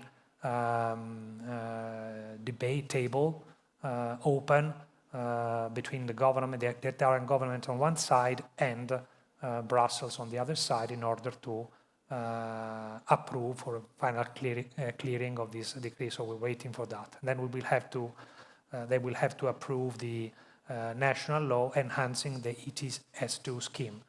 Again, some piece of news will be possible for that in order to mitigate the impact on families consuming natural gas, but no figures on that. Javier? Very difficult to make any question after my talented colleagues, but I will try. Three on my side as well. The first one is on the philosophy of the business plan. So my impression is that the company is maintaining all optionality within the business plan.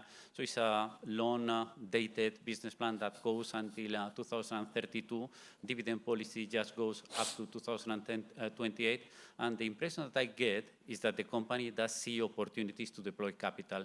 So deploy capital in new tenders, maybe M&A. I was interested in one of your comments mentioning that there are opportunities maybe in other infrastructures in Italy and elsewhere. So on that philosophy, what Italgas has done with a gas distribution network is replicable to plenty of other networks. So can you share with us your views on what could be next for Italgas deploying your talent into different infrastructure, where and how? That would be the first question. The second question is on your extraction of synergies process in companies that you have bought. I guess that one of the reasons why there is an acceleration on the tenders is that the system see the benefits stemming from the acquisition of 2i Rete Gas, more deployment of capital, more acceleration on the benefits for all the stakeholders and so on and so forth. So I think that it is pretty evident that that benefits will continue. So the question for you is where we are in the business plan at reaching the level of efficiency of the previous Italgas at 2i Rete Gas and then at the Greek activities. And the third question is, if you can, that is on the business plan granularity. If you can be a little bit more specific on assumptions related to the allowed return on RAB, I guess it's flat through the business plan presentation, then on the deflator assumption that you have assumed, and also on that X factor, the assumption that X factor that you are embedded into your numbers. Thank you.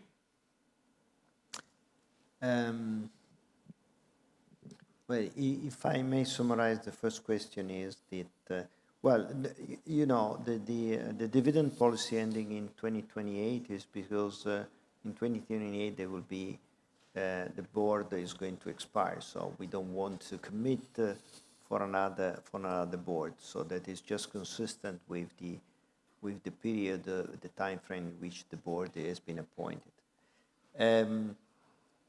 Generally, as an answer, we see this opportunity, and we have demonstrated that we can deploy capital in other infrastructure or in other geographical area, and we can bring the same approach that we are using in Italgas, and we can bring value. Let me make just a very quick example. Greece, that is not close to Italy, is a different language. We were able, in a much shorter time, to have the same journey that we had in Italy, and thanks to the fact that we are able to immediately learn from past experience and apply for the future. So Greece was able to do it in 3 years' time what we were able to do as a first time. It took us 7 years. So that is a way in which we learn from our mistakes and we adjust our behavior, our trajectory, our journey in order to be much more effective. The water activity is another example. We are using all our gas capability to increase and to improve the result of the water activity, and we are start seeing the result. Less leakages, more a portion of the network that is fully digitized.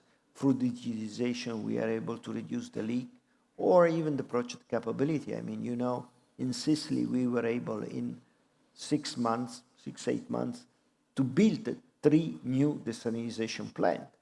That was never achieved before. So we put at disposal, in that case of Siciliacque, our ability, our project management ability to fulfill and to tackle with the task. So as Pier Lorenzo was explaining to you, we are looking around, not only in Italy, also outside Italy, with the 3 lanes that we tell you. First of all, a macroeconomic situation that look nice. So European Union, generally speaking, is true everywhere, more or less. More important, fair regulation, fair and stable regulation. And the third one, if we can have a clear industrial role. As Pier Lorenzo was saying, we are not interested in financial position. We are interested in, because I'm going back to the question, because we are able to bring value, to bring expertise, to bring competence to any new acquisition. The second one is regarding synergies. We cannot tell you now that since July 1st, 2i Rete Gas is completely merged in the Italgas Rete. We cannot tell you which is the level. The 2 companies are not distinguished. You cannot distinguish them anymore. what we can say is that based on the detailed work that we did at the beginning of the integration, that's the reason why we were able to progress forward in our efficiency, because once that going through the activity one by one to be implemented in order to create value, to reduce our cost, we find other opportunity, mainly driven by AI. Greece, as I told you, is, if you remember, couple of plan ago, we told you our Greek ambition that should be closer to our result in terms of efficiency, even if it's a smaller. I think we are there already. So we have already reached that level, but I think on the same time, the bar in Italgas is raised. So Greece is continue to have some gap to be filled, but that's normal because our ambition is going after. Then I lost the fourth question. Yeah, I was asking about the WACC, the X factor. Anna Maria, you can respond. So as Paolo said before, for the WACC, we have maintained the same WACC across the plan period. On the deflator, as you see in the slide, we have around 2% on average. And on X factor, you listened to his comment before. We don't, it's something similar to the past, but we haven't provided you have experience, a number. Correct. So I didn't know the number of the deflator, but you were right. The average is 2%. Yeah. So next question, Francesco from Across. Thank you, Francesco Salabanca Across. Just to complete the picture on the assumptions, if you can share with us your assumption on the cost of debt, both, let's say, in the next few years and throughout the entire plan. And secondly, as regards to the water business, the growth is exceptional. So I wonder whether you can share with us the main drivers behind this growth, behind obviously the capital deployment. And secondly, also on the water business, it seems to me that based on previous calls that you will be happy to invest more or, let's say, grow externally in this area, but the opportunities are not so easy to catch. So I wonder whether the scenario has changed or it's remained the way it was a couple of years ago. And those are my two questions. Thank you. Okay, thank you. So regarding our cost of debt, so what we're foreseeing is for it to gradually increase slightly and basically end up at approximately 3.1, just over 3% towards the end of the plan. Why? This is because we've projected of course, an interest rate curve. And according to our projections and to discussions that we've been having with certain financial institutions, we're foreseeing an increase in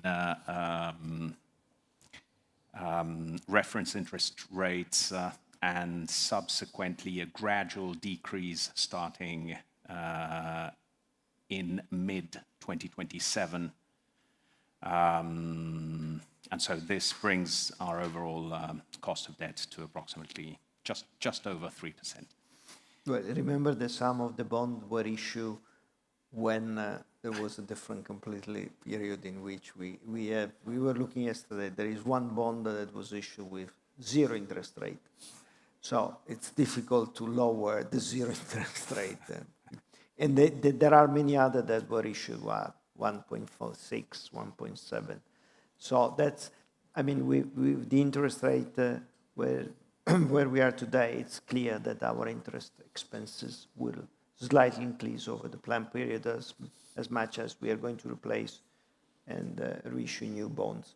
Regarding the water, I would not say it's thank you for the exceptional increase, but it's not, I mean, we are not magicians. It's just that we are consolidating two of the companies that today are not consolidated, so are at equity, so that is the way. So when you consolidate, RABs come up, EBITDA come up, but then net income is always the same, except for the efficiency that we are able to bring. So thank you for the exception about this again.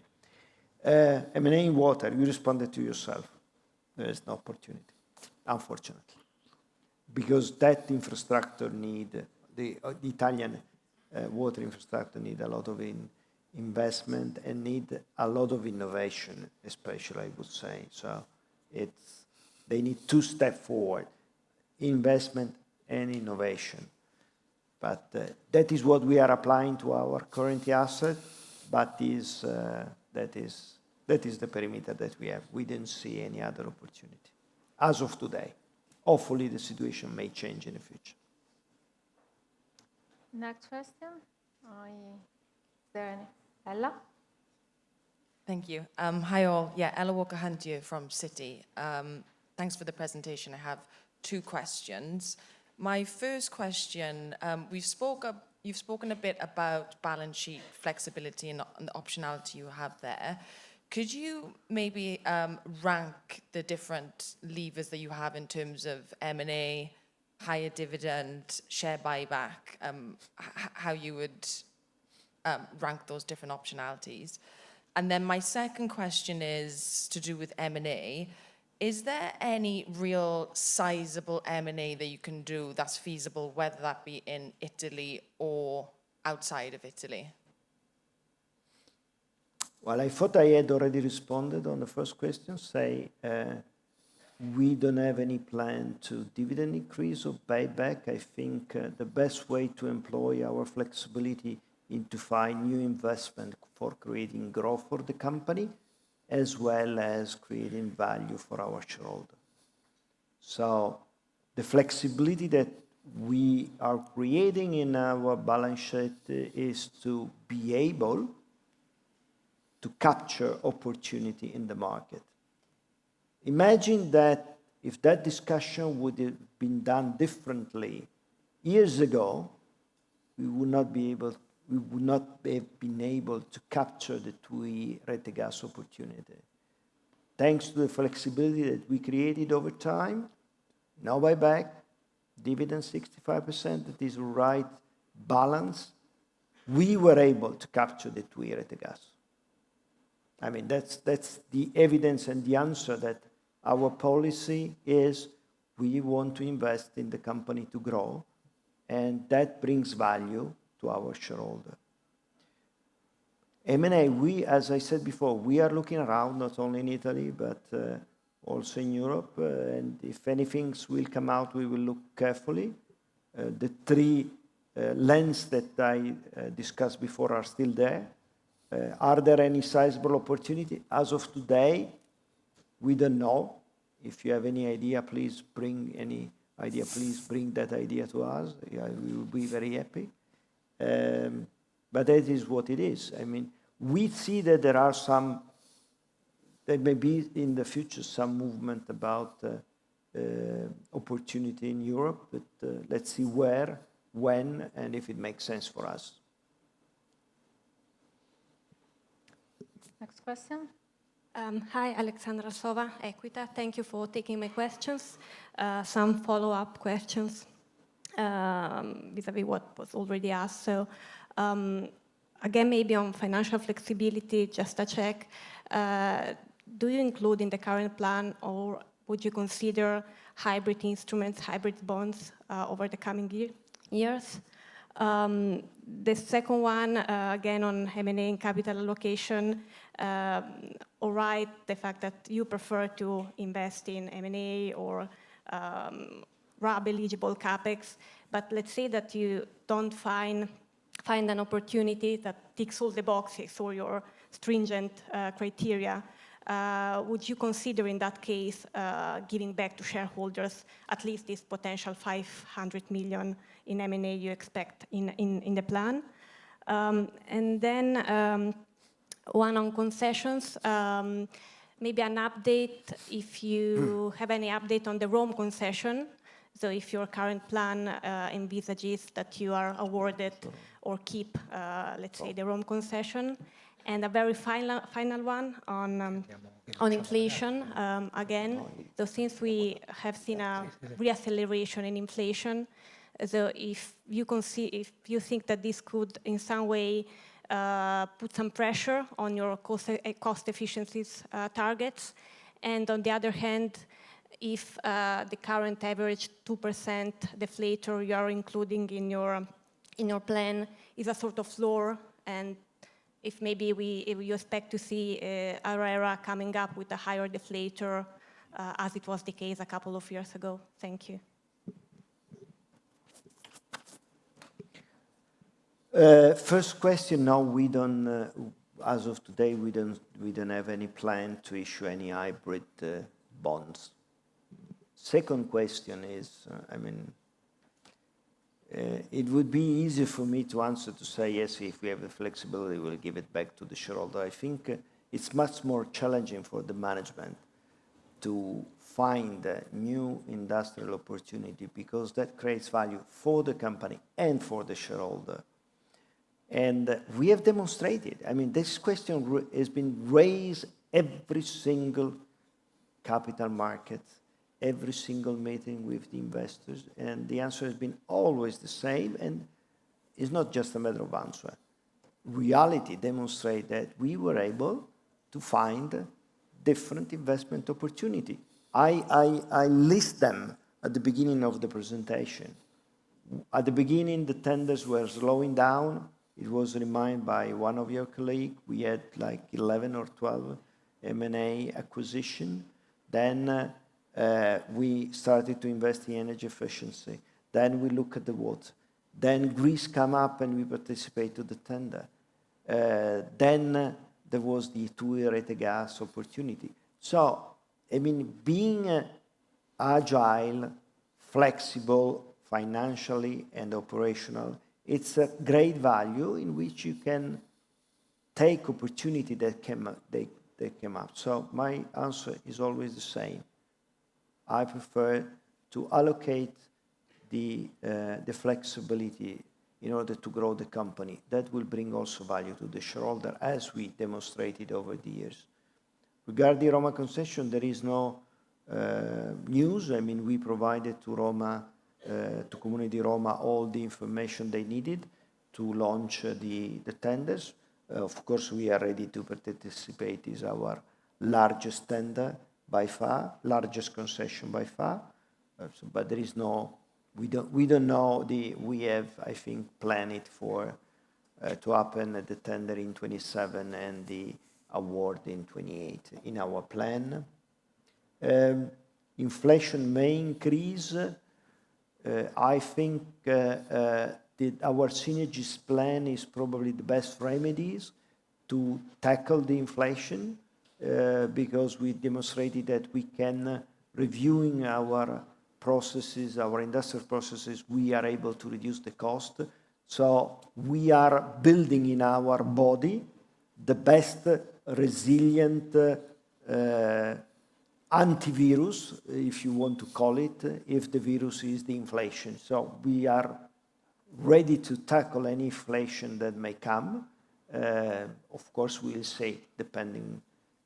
We see the inflation has been increased driven by energy costs mainly.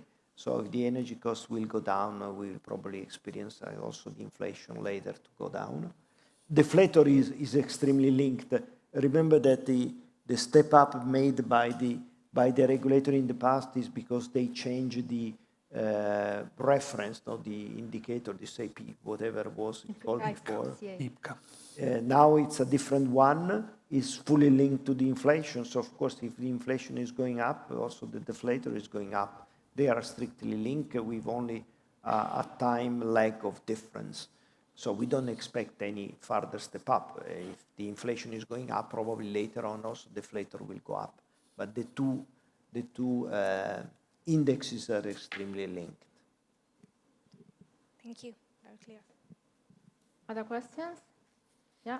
For me, Emanuele Gioni at Kepler Cheuvreux. Thank you for the presentation.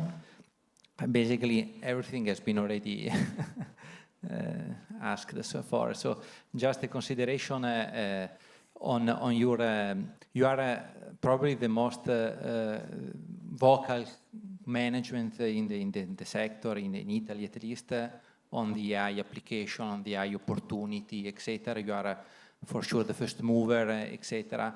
So first of all, congratulations. But then the question among investors is also why, what was the starting point? Why you are building this basically competitive advantage compared with your peers in the gas distribution, but also in overall in the regulated networks.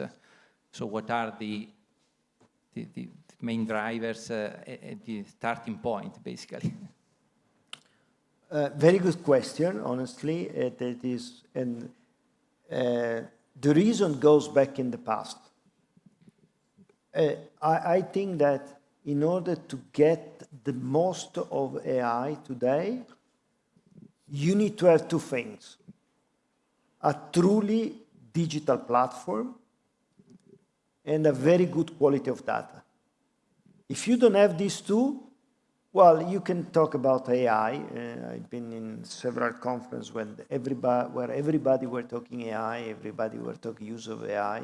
But then when you dig a little bit from the surface, you find that below there is very little. I agree with you.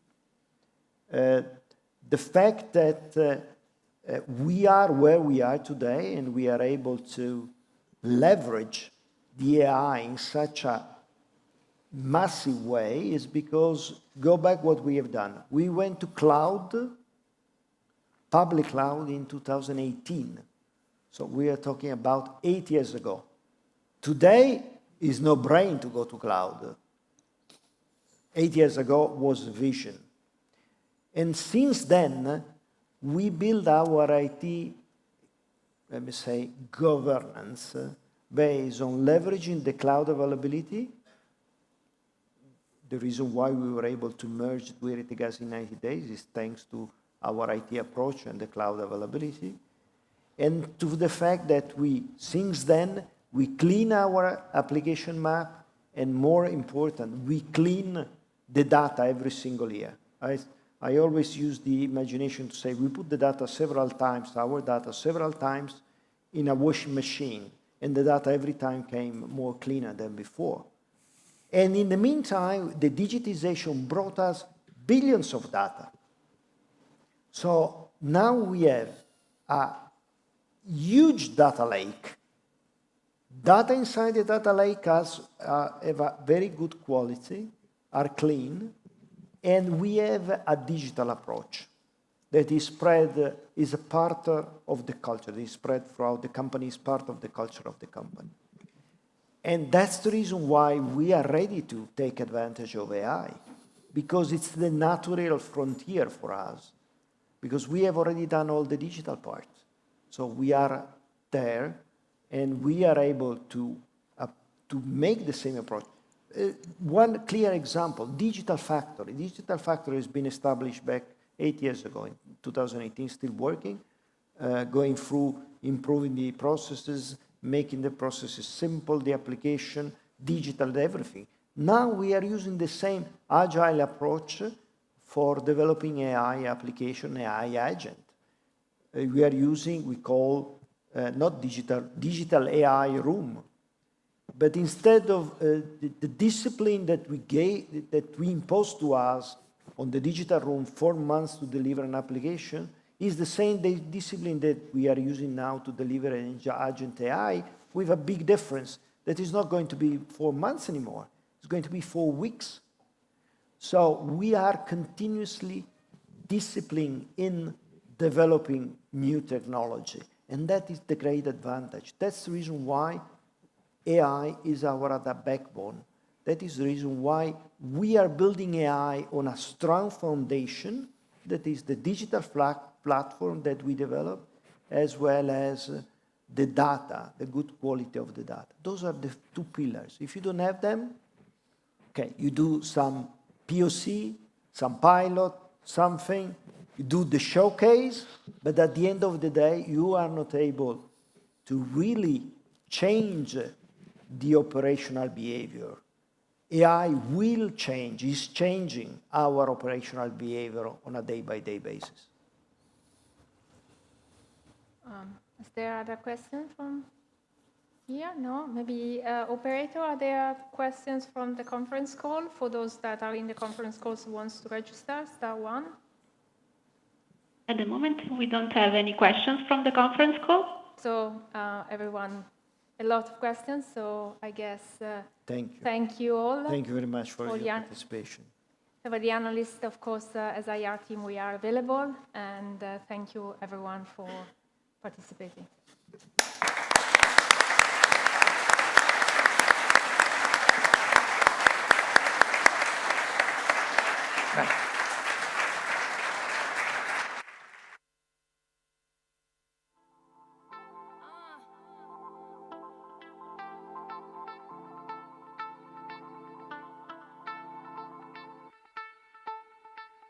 Let the music play.